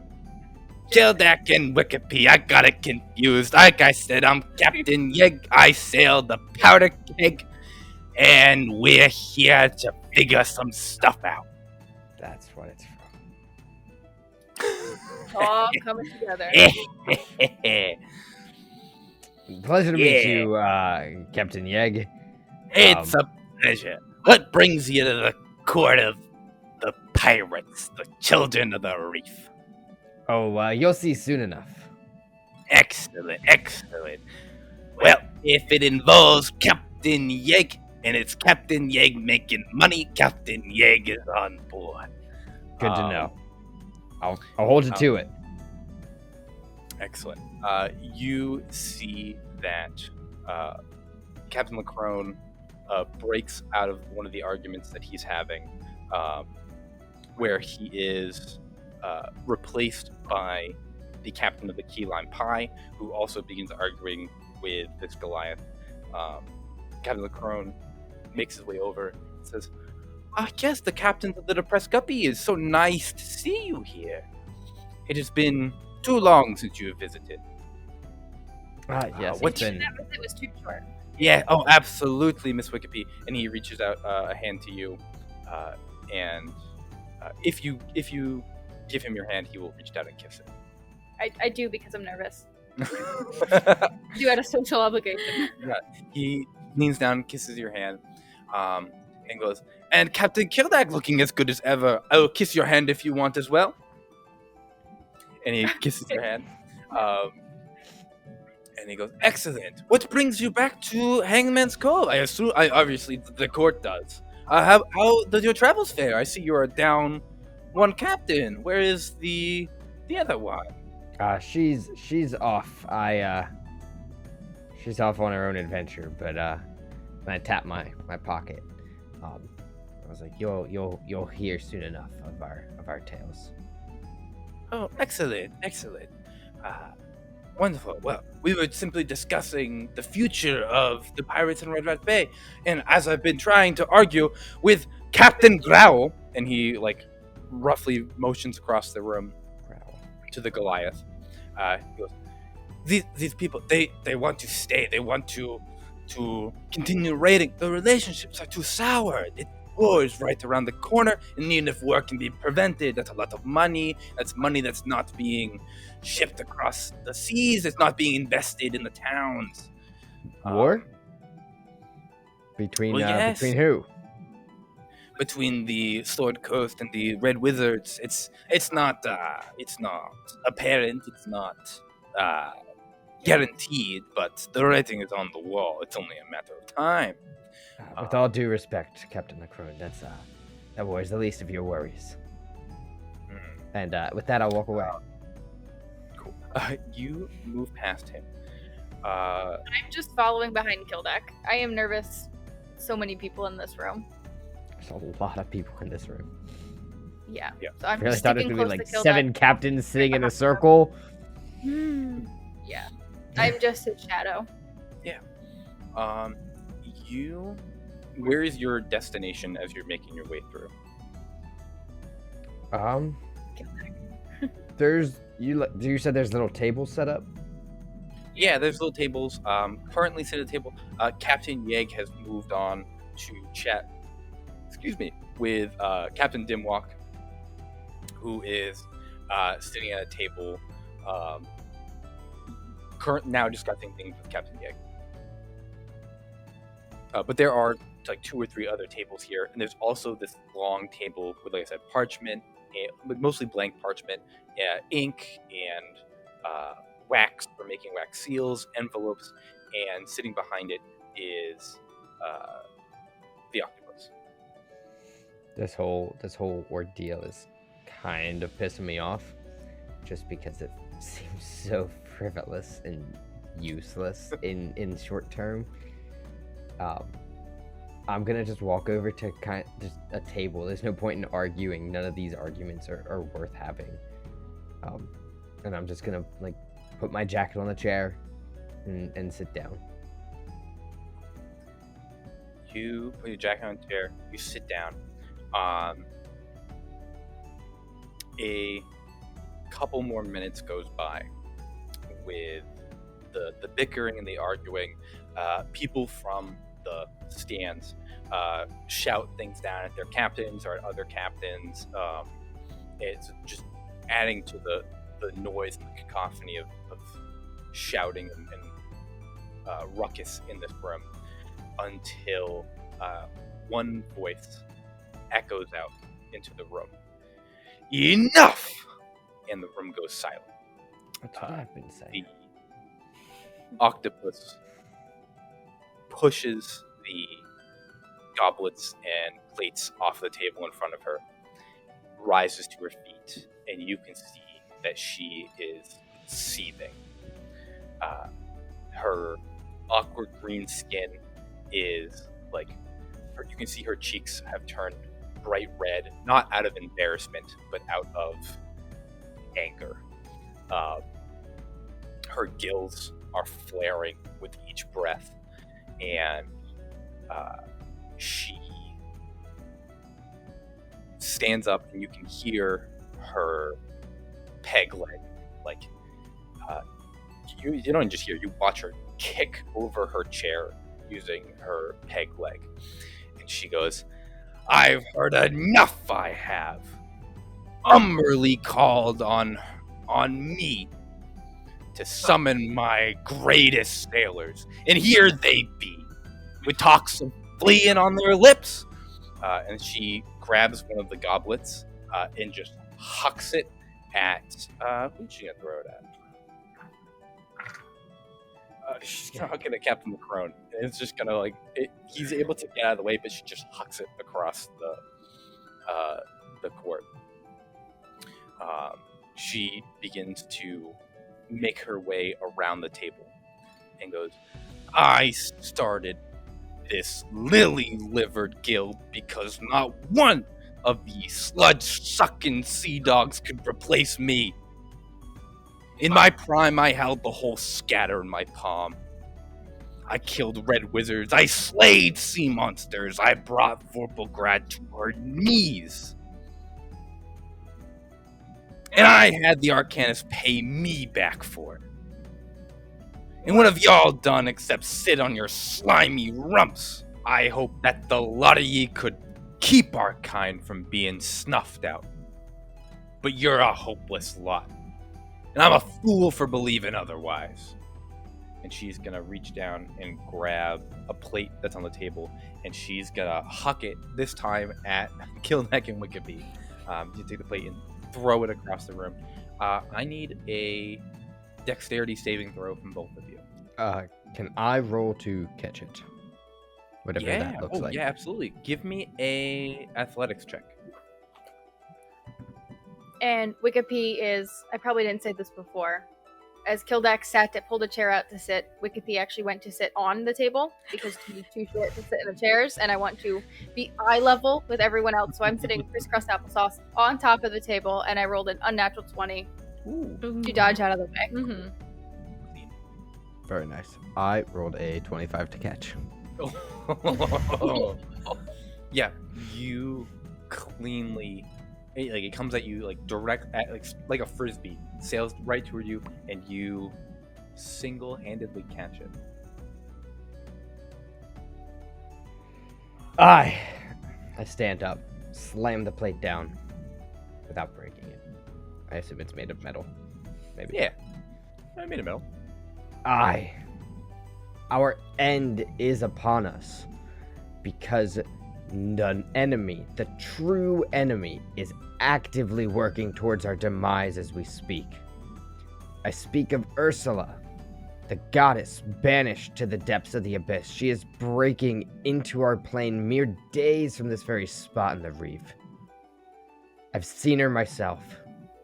I've stared into the abyss, I've stared into her soulless eyes, and I've seen the destruction her reach into our plane has caused. She must be stopped. Today, we stand at the cusp of greatness. The winds of Umberly have brought us to this moment where we are all together, and we must seize it with all hands. For too long, we, and I motion around the room, have languished in the shadows here in the Stonefall scatter. But that time has passed. Today, we will sail into the light and show the world who we are. For I am Kildak, one of 3 captains of the Depressed Guppy. Sitting here is Wikipedia, another of our captains, and our 3rd and most powerful is out recruiting more towards the cause. But we cannot do this alone. We must stand together as one crew, as one fleet, united in our purpose. We must fight with all our might and not rest until Ursula is vanquished. I ask you and your crews to join in the battle for the fate of the seas. And what awaits at the end of battle? For only the most legendary of treasures, that of Tamo Core. Gold, riches, and glory for all. The spoils will be ours to claim, and among all they will be shared. So what say you? Will you sail into battle with me? Will you fight with all your cannons and swords and show the world what it means to be a pirate? And I stand up on the table. Give me persuasion with advantage for sure for that speech. Yeah. In a pirate court with pirate captains and surrounded by scoundrels, your hat absolutely applies. It gives you status. It doesn't matter. It's a natural 20. No fucking way. The dice knew. The dice fucking knew.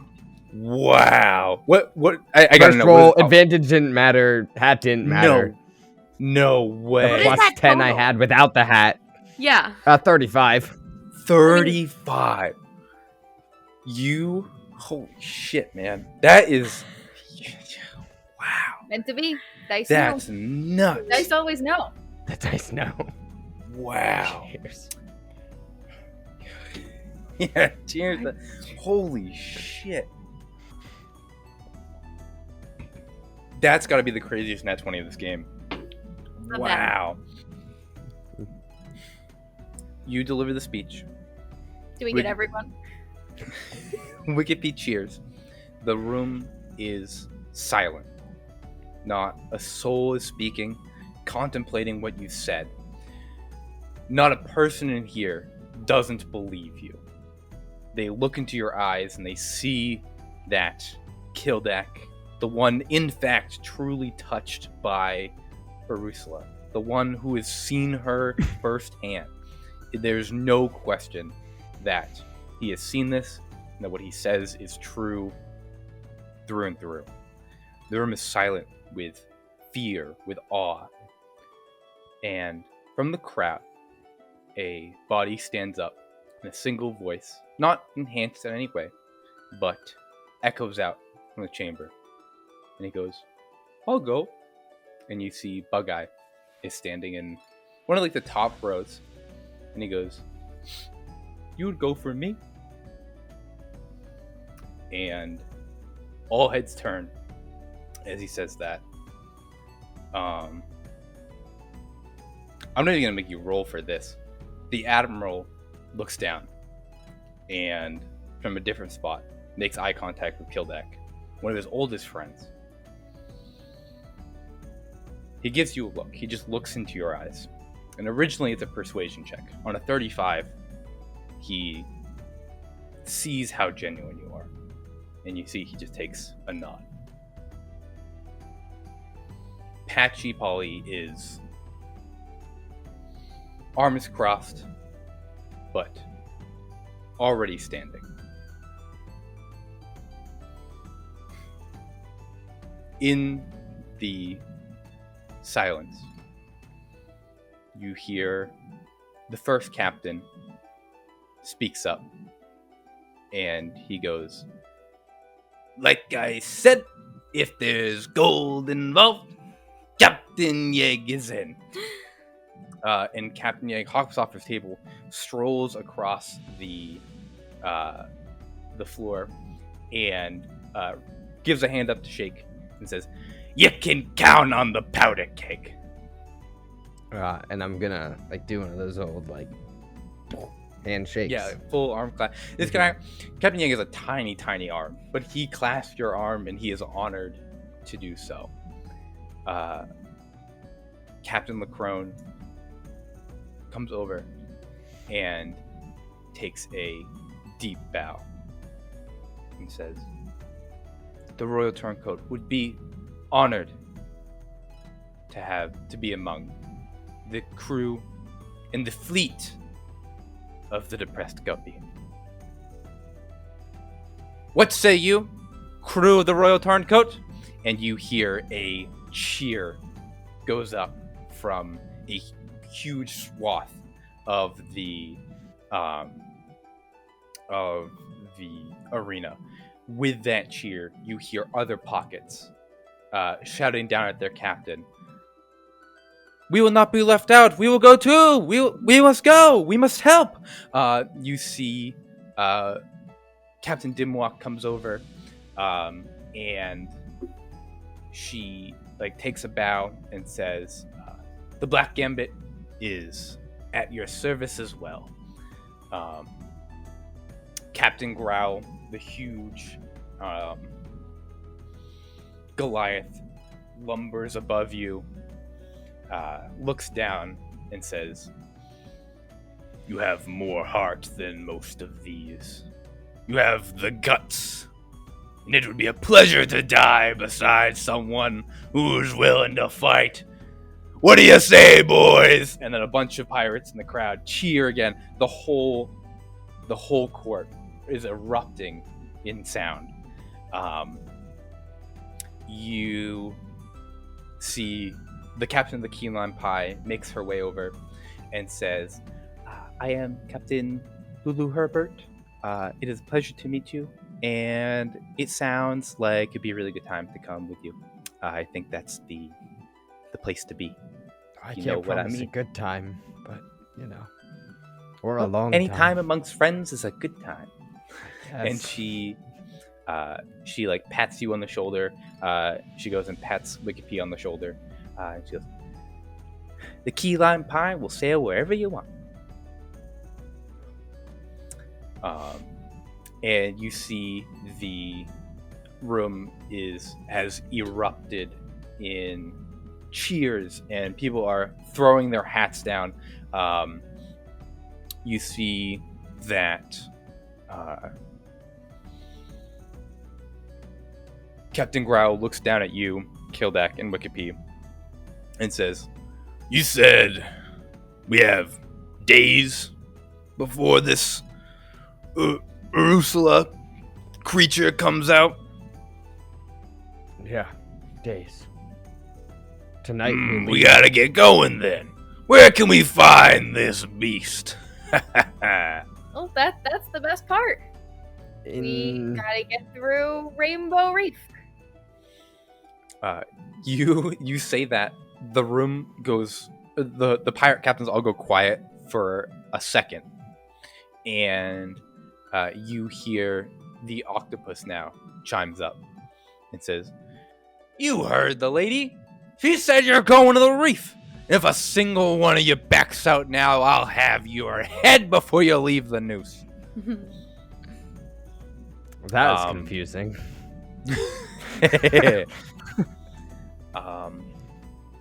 The room erupts in cheers, and the pirate revelry is just that. As people are beginning to talk logistics and talk getting their crew ready and talking to the captains, what do we need? What supplies do you need? We can work things out. Is this Kildak and Wikipedia? What are you two doing as this all takes place?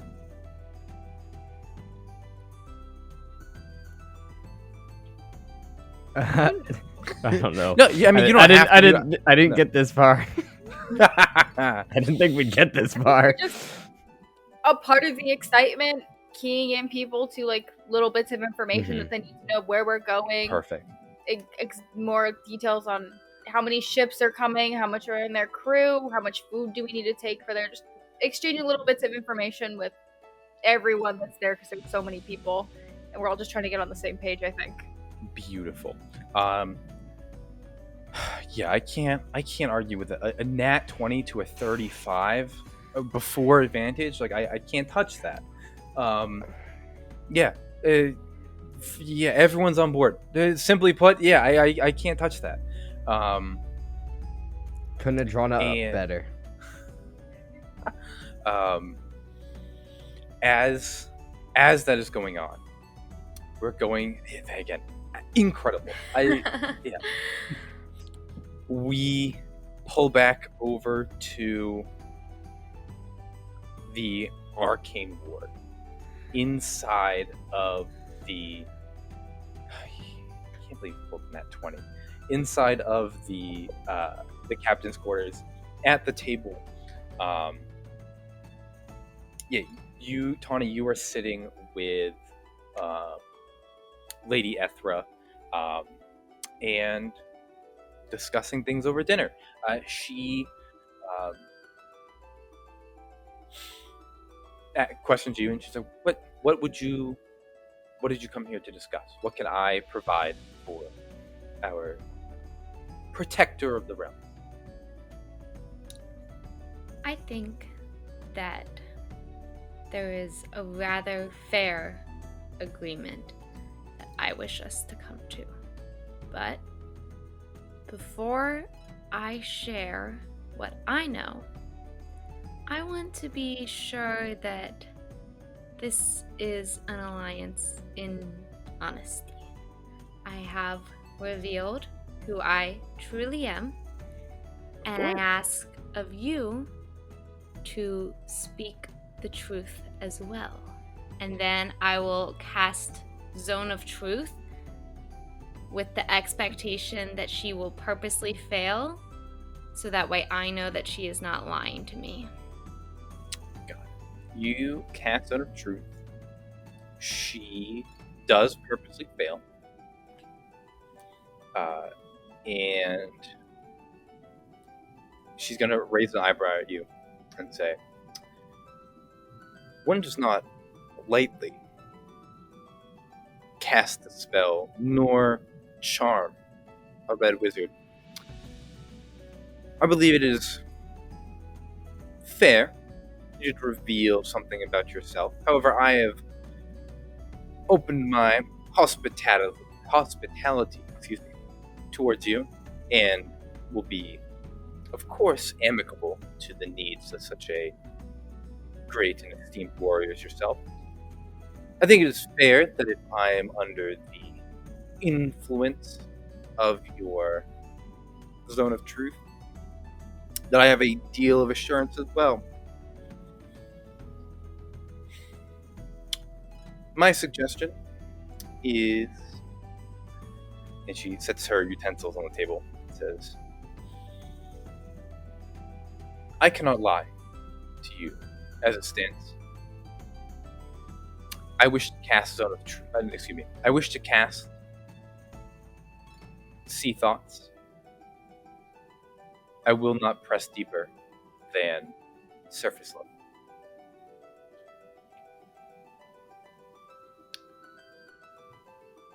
I am of a position where I do not need to be polite. And then give me 1 second for the other thing. Sure.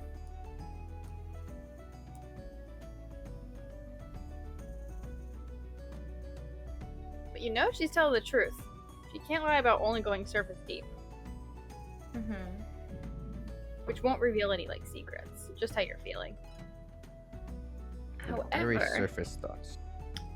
I have the ring of mind shielding, in which she can cast it and I can fail, but I can be immune to her actually being able to read my thoughts.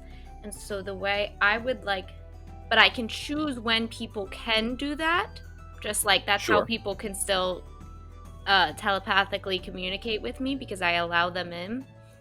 Sure. So I am asking my DM if I let her detect thoughts and she's just at the surface level, if I can make sure that anything I would wish to keep hidden, I could with the ring.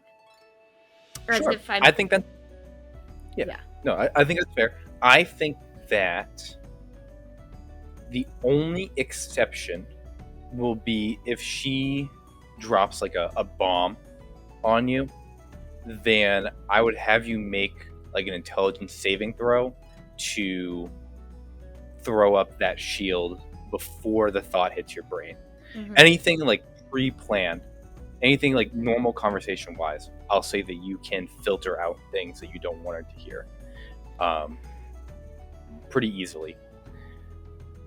Again, with the exception if she Yeah. drops like some bomb, Mhm. and yeah, we'll be the judge of how like intrusive that thought could be. Yeah. But for the most part, I think that is absolutely fair. It's a great use of it. I really wanted her to cast Zone of Truth back, and then just think I'm constantly telling the truth, even though I'm not. I went through her spell list and I was like, she doesn't have Zone of Truth. It's a paladin spell, and she definitely doesn't have it. Zone of Truth is only paladins. I think so. Probably not a wizard spell, so... Detect thoughts. That's what it's called. She's casting detect thoughts. It's like, no, it's not. See thoughts. You're casting detect thoughts. So I will say, I am not in a position where I need to be polite, because she said that it wasn't polite of me to do that. But Sure. I am here to broker an alliance for the better of the realm, and you may. A smile comes on her face. She casts a spell, and she goes, truly powerful individuals know when they can be polite and know when they cannot. And that is something I deeply respect. I also want to know if Dante failed his charisma, the Zone of Truth spell, because it's a 15-foot radius, and so he's definitely in it at the table with me. And I don't know if it matters. I'm just interested. Good to know. I totally forgot it was there. Because he can either purposely fail, or he would have to make a check. You'll purposely fail. Because He's good for a good time. I know That who dude's failed never in hidden past. anything. He purposely failed. I mean, he's not hiding anything right now. He walked up to the table not hiding anything. He's not hiding nothing. Oh yeah. Perfect. So yeah, this is the Detect Thoughts is cast. Zone of Truth is cast. And Ethra says, so, what information do you seek? What deal would you like to broker? I am, as they say, all ears. Here is the deal. I can get to Tamokor. I have just recently been able to get to Tamokor, as I just recently have robbed the tower at White Sands. Sorry about that, but I think we both can agree that it is in our best interest to get to Tamokor. Can agree with that. However, my pirate ship that I had been using to get around the Stonefall Scatter is not of a crew who would like to get there. Because to get to Tamokor, we must sail through the Rainbow Reef. How sure are you about this? Completely. And in my thoughts, it's very clear that Tawny is confident that she knows that the map says the door is in the Rainbow Reef. Gotcha. Cool. Perfect. Ethra nods. Unfortunately, it is a travesty of our time that those who are not as passionate as we are about these things often fail to meet our expectations. They refuse to go all the way. they chicken out at the last step. But I'm glad that you see otherwise. As I take it that you are here then for a ship to sail, maybe an adequate crew. What's to prevent you from flying yourself to Tamokor?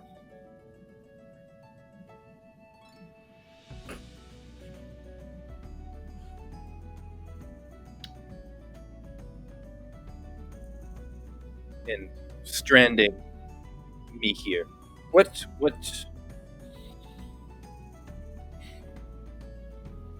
privilege isn't the right word. What guarantee do I have that you won't leave the arcane ward as you have left the Guppy? I believe that the forces that will be in our path going through the reef are not ones that I can easily fly over. I would prefer to take a ship until it gets too stuck, at least. And for that, I can only guarantee you that I will be on the arcane ward as long as it sails. And you can see my thoughts. And Tawny has no intentions of flying. Just straight flying. A reasonable answer. But there is more. Please go on. I do not just seek passage to Tamokor. And I think that you will find you have a more important reason to reach Tamokor and to fear what we might sail through in the reef when you know everything. But first, I would like to hear what all you truly know about the dealings of your old what's the supervisor? Is that he Supervisor, headed the department? Yes, head of the department, master of abjuration and continental defense. Of Red Wizard Morzamek, Zulker Morzamek as he was called, was the previous Zulker of this bureau.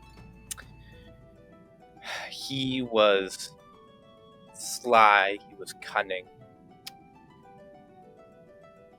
He liked to bend the rules to get a leg up over his peers, which, I must be honest, I can agree with at times. And she motions to Dante, who, very obviously, but pretends to, whisper, "She struck a deal with a devil." And Ethra goes, "You see, Morzamek was, like all Zulkers, too caught up on the next step to focus on his job. Obviously, once you become Zulker of a bureau, the next stepping stone, the next position to be held, the only higher position, is that of Arcanist of Thay. There is but two requirements to be Arcanist. You must evict the current Arcanist through deceit or by force, or even by vote, although it's never been done. And the second requirement is you must be able to guarantee that you can live forever. Now, the way that Arcanists do this is different, but Morzamek believed that this pirate legend, Tamokor, had some secret of immortality. It was, I believe, as he described it, not touched by time. Time could not touched the island. And so he wished to harness this power, so instead of selling his soul or becoming a lich, as the current Zulker of necromancy so desires, he wished to simply have his body no longer touched by time. Beautiful, truly. So he went on a wild goose chase to find this Tamo core. And I believe, all honesty, that 30 years ago he found it. And did he tell anyone? Of course not. Why would he tell anyone his greatest secret, his greatest accomplishment? But when you go missing, then all of the work of the Bureau of Abjuration and Continental Defense sits on the shoulders of your apprentices, your mages, and with no notice, simply disappear. Do you know how often wizards disappear? I haven't told anybody where I am right now. If we disappear off the face of the earth, no one's going to know until a month from now, maybe longer. I hope it doesn't give you ideas of stranding me out in the ocean, but that is the truth. And so now here we are, saddled with the sole responsibility of protecting a continent, with only the continuity that I can piece together.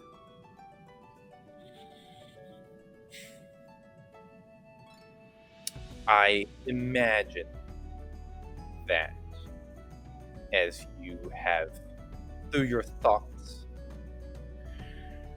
confirmed my suspicion that your name is in fact Tawny and not Croesus, have more questions of the previous warrior. Unfortunately, I do not have many answers on this front. I know that the Zulker had met with Croesus, and although it is not stated, I believe that based on the fact that Tamo Core is supposedly a pocket dimension, and that the Dragon Warrior is a protector of the realm, what led Croesus to find Morzmek is, and it's baffled me to say it. It baffles me to believe that Morzmek was so irresponsible. But that Morzmek's greatest plan for getting to Tamo Core was to simply tear his way through time and space. Which, if you are even the slightest bit educated, can only imagine the repercussions that tearing your way through realm to pocket dimension to another realm can have on the cosmos. If she is listening to my thoughts as she's giving this speech, when she Yes. says if you're the slightest bit educated, she gets straight, unfiltered Tawny's thoughts of, who the fuck do you think I am? Of course I know about this. I'm the fucking warrior Droog. That's Perfect. it. Can you continue? And she goes, I can only imagine the repercussions that would have. Speaking of which, you mentioned the other night of problems with the reef. And as this is a conversation, an exchange of information, I must ask, what specifically is going on with Rainbow Reef? I am glad to hear that you have caught on to more than I thought you might have. And the full alliance in which I would like to broker here is the fact that Tamo Core is just the first step to undoing the chaos and evil that has come to this realm. And Oh, Morsmek fucked me. yeah, Fucking so hard. He screwed me over. No, continue. Continue to tell me how he screwed us. yes, he screwed us both over.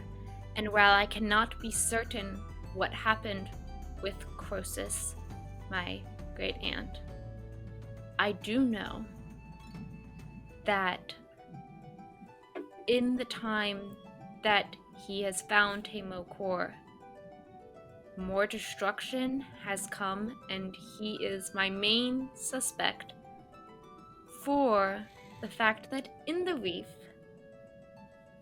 a foe larger than your idiot Zolker, who I think we can both agree needs permanently replaced because his actions have gone further than they should have. There is a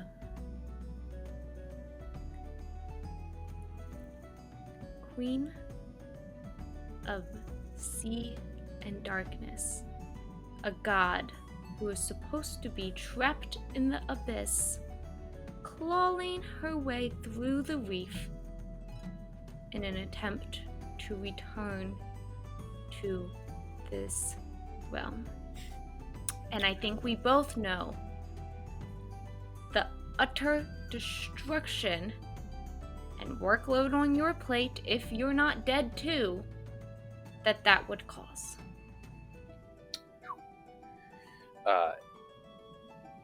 Give me an insight check real quick. And give me advantage because Zone of Truth is up.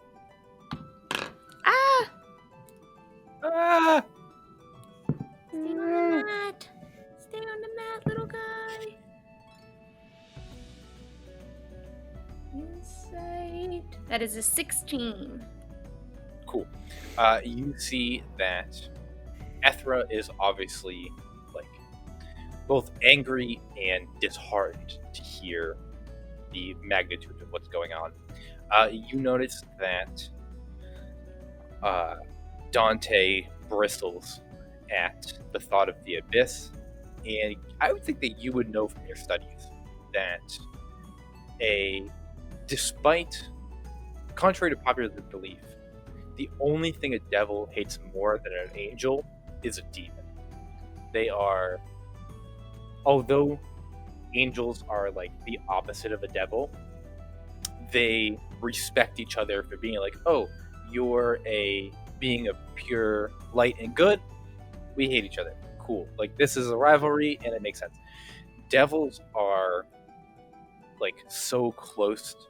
Demons are so close to devils. They're both evil, but where devils are, I think technically they're lawful, but they are cunning and they are meticulous and they have ranks, they have levels, they have bosses.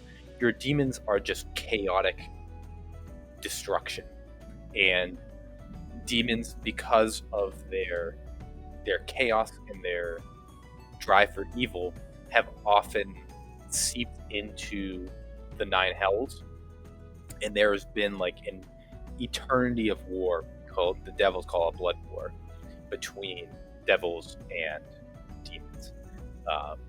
And so you just see that Dante, like, just the mention of the abyss, you can see he bristles at it. Yeah, and you see Ethra, her hand, face in her hand, goes, if the Queen of Sea and Darkness, you say, if she is coming through the reef, she's probably been coming through for since the tear, which makes 30 years. The magic must have been slipping out into the surrounding water for ages. When you were at Red Rat Bay, you mentioned it.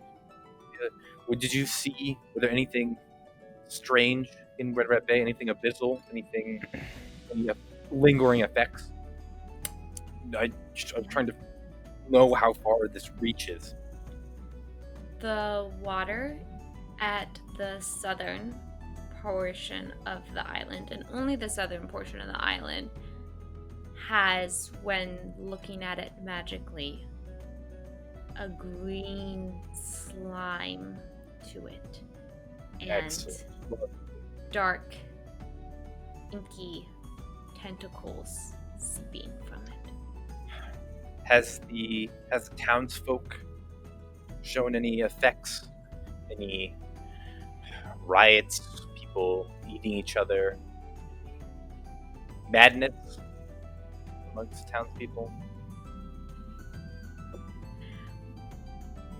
Sorry, looking at Tori's face. There was a little madness. I don't think that was. I had madness. Different reason. No, it doesn't seem to have reached the town, but they are much further north. And Has Governor Legume figured this out yet? Is he working on a solution? Or is he too caught up with his own affairs to notice anything outside of his stupid mansion? no, from the way the townspeople spoke, he never left, and his wife's into some demon shit. Oh, of course, his wife. Oh, his wife has been delusional for years. Clearly abyssal in nature, but he insisted it was an obsession with Faye. Can't believe he didn't notice. I can't for the life of me think how he got those two confused. But Morzamek was his good friend, you see. He allowed him to keep the summons that he brought, despite it disobeying the Edict of Realms. That's the law that states that we do not make deals with devils, she looks at Dante, or summon otherworldly creatures to our aid. But Morzamek was lenient. And I believed that if I cut Legume a deal, if I told him I wouldn't imprison him for disobeying the edict, in exchange he would hand over his research in binding interplanar entities, and in exchange for letting him keep his Fey pets, he would owe me. Well, But he he had seemed this. to think that And then I'm gonna pull out the letters exchanged between Morzamek and the governor and hand them to Just her, because the only thing I gathered from it was the fact that he was dealing with Croesus, which she already knows, and so maybe she can find something useful in them. she flips through, and she's kind of muttering to herself. She's like, he thought his wife wanted Faye, thought that they would make her happy. He's like, I don't understand it. And she tosses the letters on the table. She kind of shakes her head. Morzamek was reckless, but he wasn't stupid.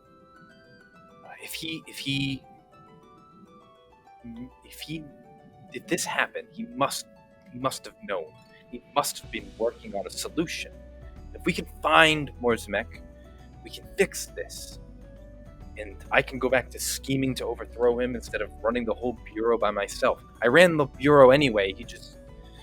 I don't want to go to the council meetings. I don't want to deal with it. I don't want people trying to overthrow me. No one tries to overthrow you when you're apprenticed to the Zulker. It's much easier. My concern is that your Zulker here is actively working towards what's occurring in the reef. That would be disastrous. A traitor to the Fae. I refuse to believe it.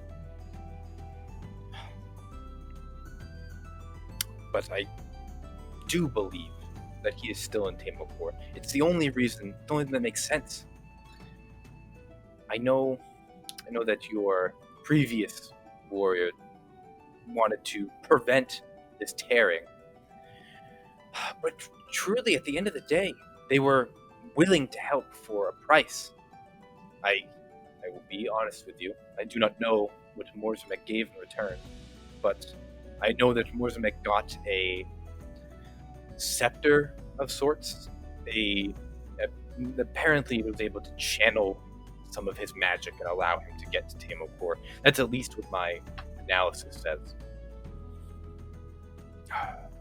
And I imagine that if he was able to make it there, that your Croesus is there with him. Maybe you can catch up and figure out what...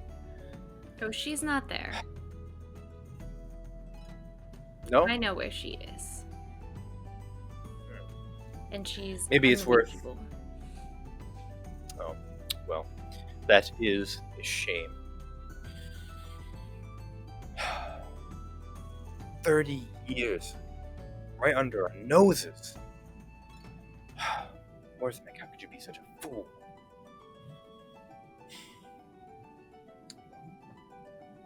I'm going to retire to the study and try to learn anything I can about Before you go, binding. Yes, of course. I feel like I wish to be certain of your motivations. Tell me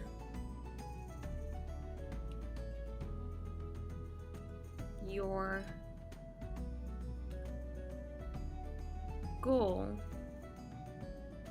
with this new knowledge of the reef and of the dealings with Tamokor.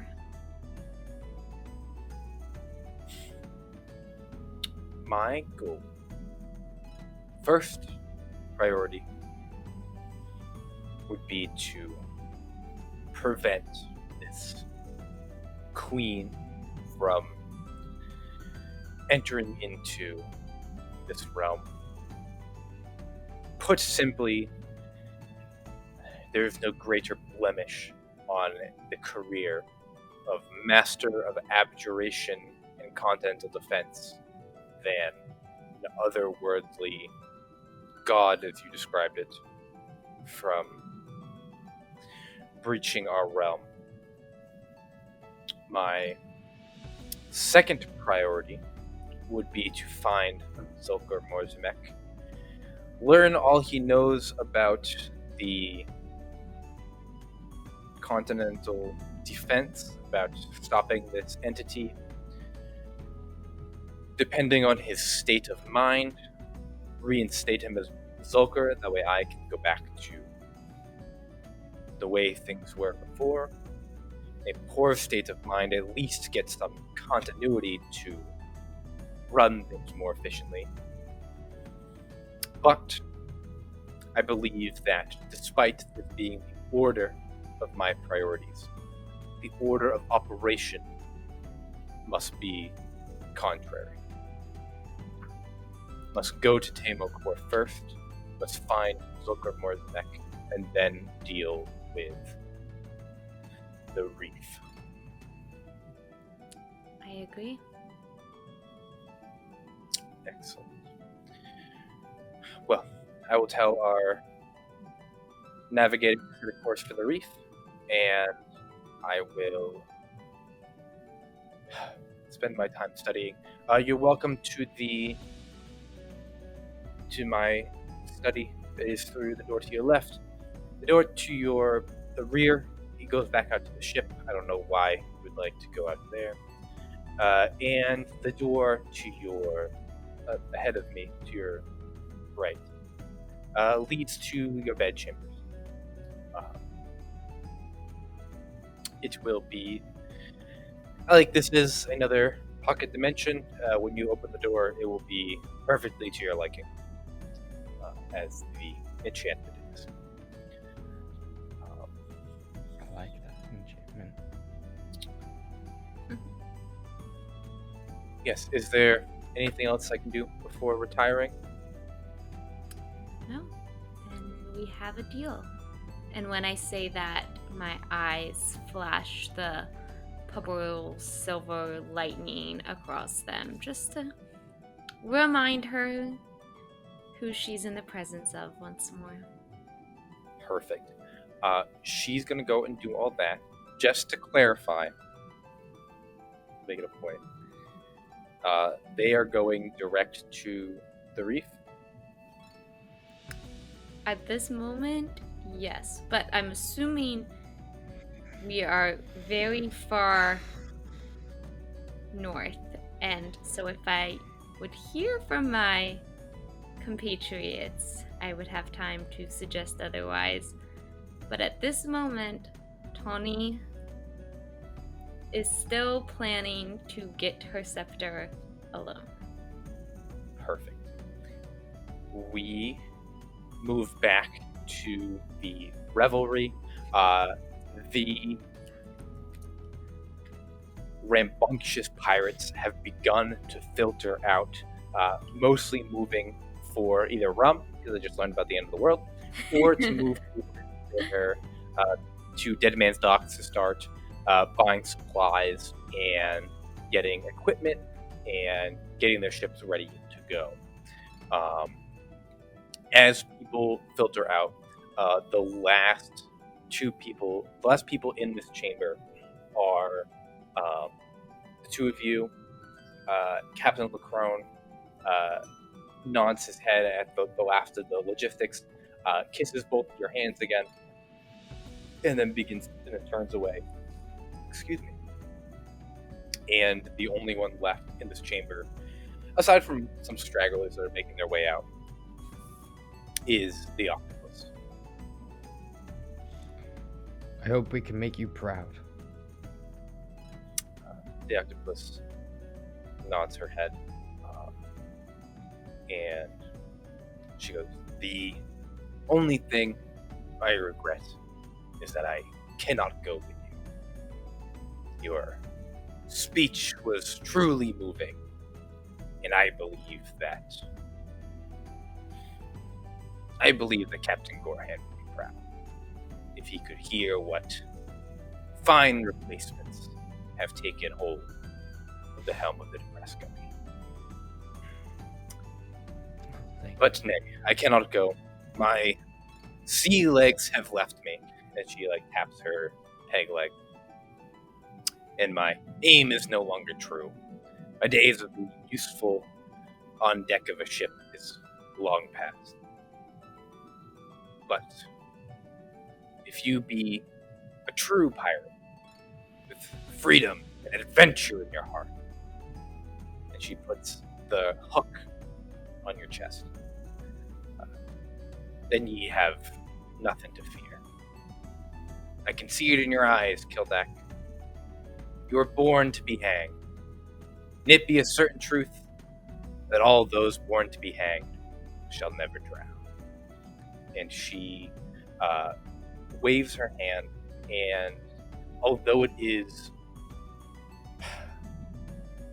butchered because it is a hook, you would recognize it as a blessing of Upperly. And as she does, Wikipedia and Kildak, between the parting words of the octopus and your incredible speech, gathering a pirate fleet, if this didn't earn you inspiration, I don't know what would.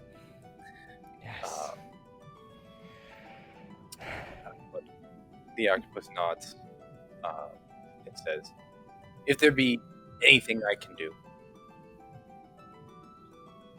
it is the least a pirate can do to honor amongst these, if you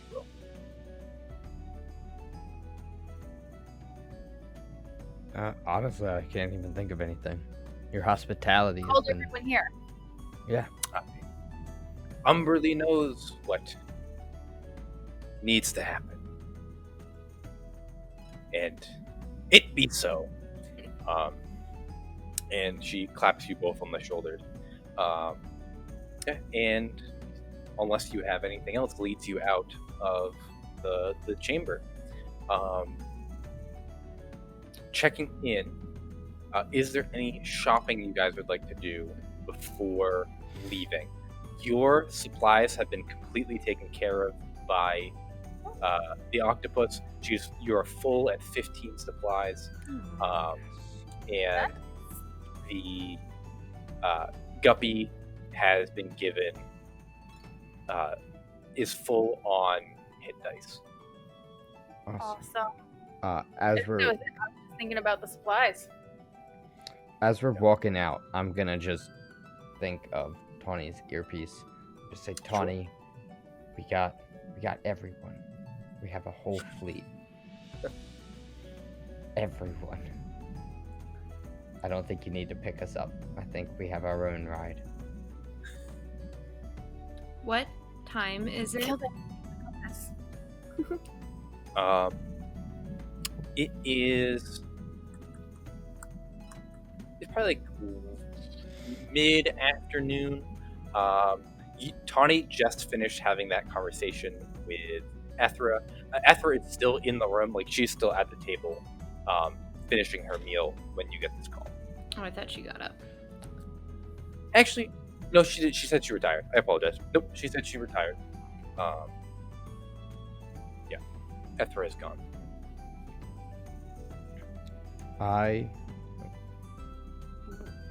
What do you mean?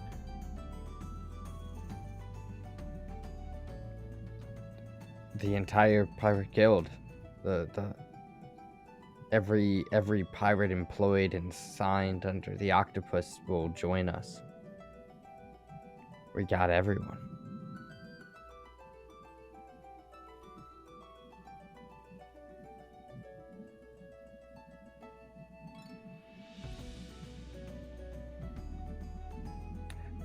Unfazed and unknowing of her unrest. Is the dwarf at that place Yes. with the stuff? Yeah, that hot-tempered is still run by Lorm and Tongs. Lorm is the dwarf, and Tongs is his partner, Neil. Yeah, they're working hard. A bunch of pirates have put in orders, and they are banging things out, quite literally. Tongs is doing 2 swords at once with his forearms. Yeah. As you come out, you see Lorm comes over and in Dwarvish says, "You looking for something? What can we do for you?" You in the market to buy some gems? I got a couple emeralds here that are very nice quality. I certainly would be. People like gems inlaid in their stuff. Some gems are, I mean, you know the properties of gems. Yeah, of course. Yeah, we can take some gems. So I will reach into my bag, and as I feel I touch all 3, I will cast Distort Value. Ooh. He's scamming the dwarf. I am. I feel a little bad, but not that bad.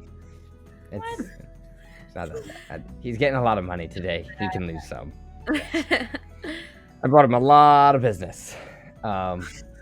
You did bring them a lot of business. So basically, What does this do for you?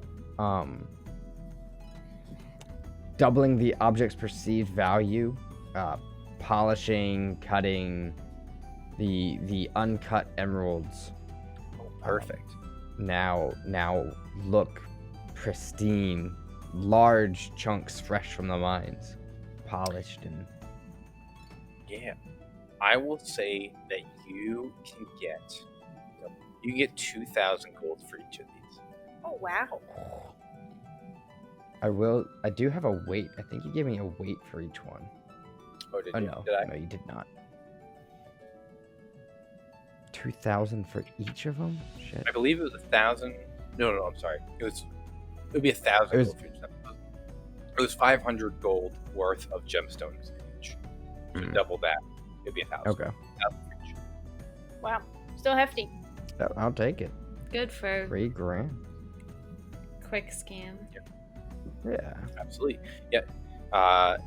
Lorm pays you the 3,000 gold pieces for it. Graciously takes those and whisks them off to into the back. They're not using them today, but they will be very useful later. They'll look very different in about 8 hours.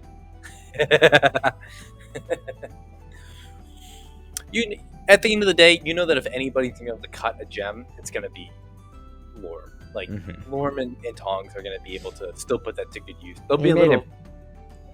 He paid a little more than he probably would have otherwise, but... Yeah, but it's still a useful thing for him, and he appreciates it. You do that. Anything at the dock shop you would like? Let's see. You have the Moodle's magic items. He's still selling the boomstick, which is the flintlock, for 6,000 gold pieces. The gambler's blade, which is a cutlass, for 4,000. Is his flintlock any different than my flintlock? So his flintlock has it looks engraved with like clouds, lightning bolts, and like a thunderstorm. Oh, cool. Not worth it. Spend some money. We have so much. He's saving up for his house. I am. You're going to an island of gold. So Possible. then I'll have a nice house. Heck yeah. Both of you give me a perception check as you come out onto the 9. 24. Wikipedia. You notice that as all the ships are getting prepared and loading up, they're loading their cannons, they're getting cannonballs. You notice that one ship is missing, and the anxious carp is gone. What do you mean gone? Oh, I wasn't On the there. harbor. Yes? You hear a voice that goes, yes, Captain Wikipedia, but it is not in your head, it is behind you. Oh. You see Marcus is carrying a crate of supplies in his hand. He goes, yes, Captain Wikipedia. Oh, What can I do for you? why- Yeah, she called in my brain instead of just to me. Like a maniac. Gonna ask where you went. I'm literally right here. Where are you taking those supplies? To the guppy. Unless you don't want them. Where's your ship? Ah, yes, the carp. Yeah, the carp didn't want. They were. Look, and he sets it down. The crew of the carp was a different kind of pirates. We were sailing under Hump Lootmaker for a long time, and he was a what's they call it? A rat bastard is what they call him. They weren't cut out for saving the world. And when they learned that they're sailing into the reef, I could already hear the talks of everything going on. But I didn't want to trouble you with their mess. So I sent them off. They're off doing God knows what, God knows where. Okay. So you'll be on our ship then? Aye, if you're willing to have me. I guess so. Heads up would have been nice. I'll have you know that I was the captain of the carp for quite a long time before you Now, picked it. you're no longer a captain. Some things are worth giving up the title.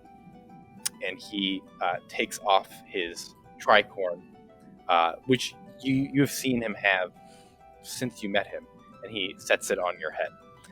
And he goes, now you look more like a pirate. And he's going to take the barrel and then of supplies and then keep making his way to the ship. We shit on that dude way too hard sometimes. Yeah, we do sometimes. Yeah, but he deserves it. Fucking Still asshole. deserves it. I'm still right here. I'm literally right here. You're a good guy. You get to work. You can't be bad mouthing your captains like that. He keeps going to the guppy. I have one more stop to make. Yeah, absolutely. Oh The my people. goodness. I am Gotta sorry. I go. am sorry. We gotta go. No, sure. The people that commission flags, are they? Yes. Yeah. Oh, absolutely. I'm gonna walk up to them.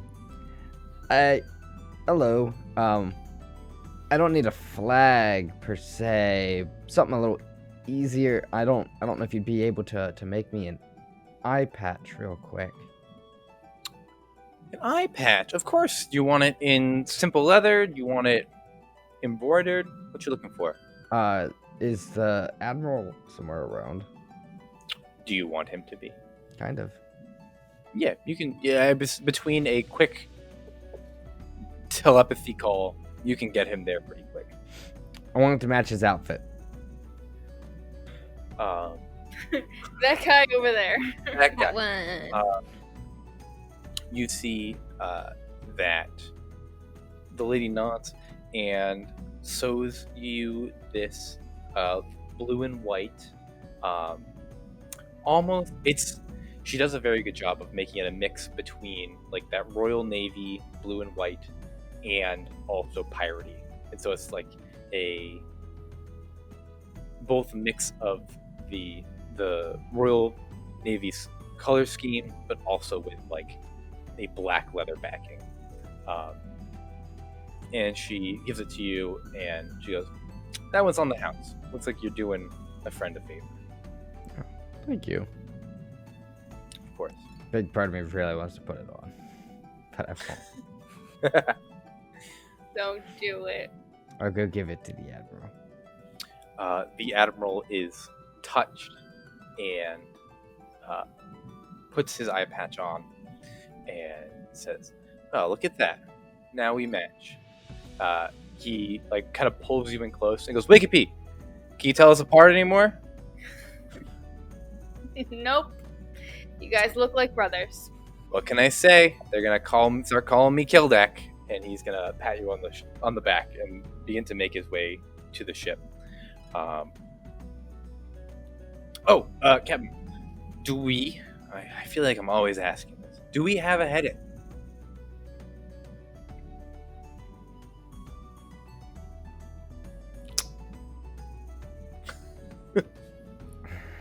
Left Hand Island? I guess. Yeah, I mean, we'll meet up with Tawny. We said we'd meet up at Left Hand Island. I mean, we always assumed that she'd just be picking us up with her ship, but we don't need it now. We still told her we were gonna rendezvous Yep, at Left Hand let's go That's where to Left We're Hand going. Island. Pay Eugene a visit. Island. Perfect. You stop me when I've gone too far, but everybody crowds onto their ships, and by sunset that night, the fleet of the Depressed Guppy, consisting of its flagships, the Depressed Guppy, the Man of War, the largest ship of the fleet, the Royal Turncoat, the Black Gambit, the Key Lime Pie, the Twisted Scar, and our little sloop, the Powder Keg, all sail their way out of Hangman's Cove and into open water, headed south for Left Hand Island. The whole fleet gets to Left Hand Island approximately 4.5 days later. If you're in communication with Tawny, I'll leave it up to the players how this works out. Tawny would be about a day away. So you're about noon on the 4th day. If you wait until noon on the next day, the Arcane Ward will come by. Tawny, you're coordinating with the Arcane Ward is there any... There is no realistic way to get past without being spotted by this fleet. But if you would like for her to not have to interact with the fleet, you can also just sail past. If that makes sense. I am going to wait until the last possible day. I think this is the last possible day. I understand that, but we skipped a lot of time from what she was from when she heard the news. So I'm saying that Tawny is going to speak with Ethra, but it is going to be on this last day when we're basically going to run in to the fleet. Gotcha. And I'm going to say, Ethra, it turns out that those pirates are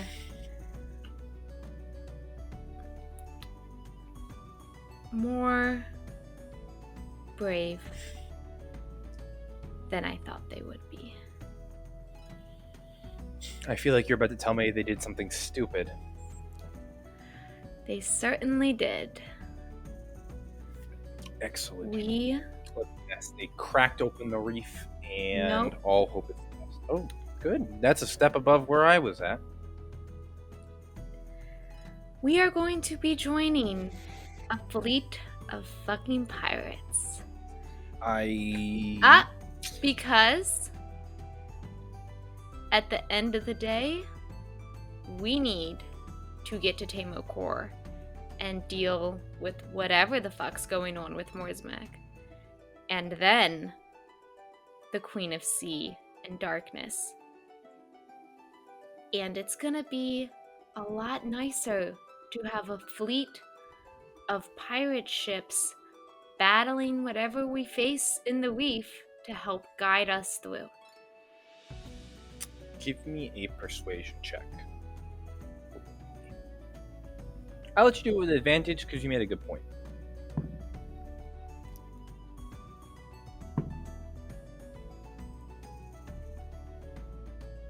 That is a 21. Wow. Ethra nods, and she goes, I don't think I've considered sailing with pirates nice in any way. But a personal escort of incredibly disposable ships is ideal. So we can make that work. I'll brief the crew. Do keep them in line. If they... What's the phrase? Try something funny. Ensure that they know that they will end up at the bottom of the ocean very quickly. Or worse. And she's going to let the crew know that they are sailing with pirates. The Arcane World, if at all possible, will try to stay as far ahead of the fleet as possible. I'm going to tell them to try to get into the center of the fleet. Because that is where they are going to be protected the most, the stupid fucking idiots. Ethra's concern is that they just all turn their guns on her and sink the ship. That's fair, but maybe if she I'm a wants to little go in worried the about front, that too. she can go in the front. But as we do have bow cannons too. Yes. As we approach the fleet, no matter where she wishes to be positioned, once we get close enough that we can see them. Yes, you see these 5 vessels. You notice that Anxious Carp is not there, but the Powder Keg, the Twisted Scar, Key Lime Pie, Black Gambit, and Royal Turncoat. And, of course, the Depressed Guppy. These 5 beautiful ships are waiting in the harbor of Left Hand Island. Oh, real quick, I forgot to mention. Did you guys attempt to pick up Eugene? Yes. Yeah, I was for a moment. Oh yeah. Yeah. Yeah, absolutely. Here. Yeah, absolutely. We see Eugene on the little island. As you're coming up to that, and you see like there's like a smoke signal going up as you approach, and you find previously first mate Eugene, once completely devoid of hair, is currently like cousin It from the Adam family, like covered in hair. He just shaved every day. Yeah, covered in hair.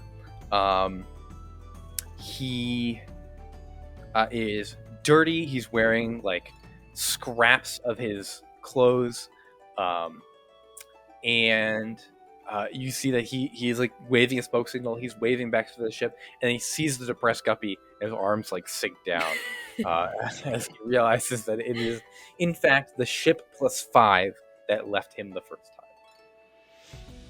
time.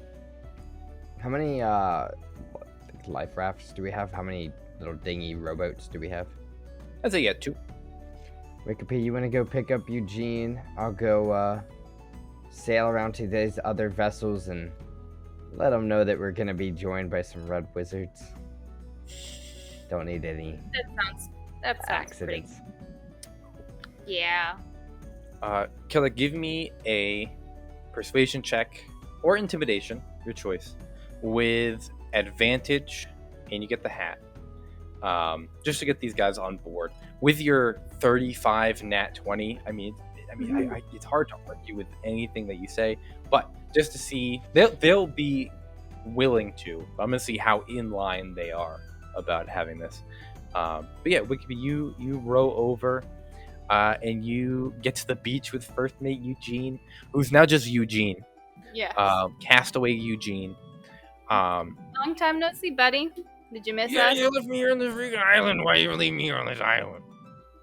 Did you want to come back on the boat? Yeah, I want to get on this island. I ain't stink. Learn your lesson in timeout. Yeah, I'm gonna listen. All right, let's go. Yeah. Got food and rum. I have food around Mom.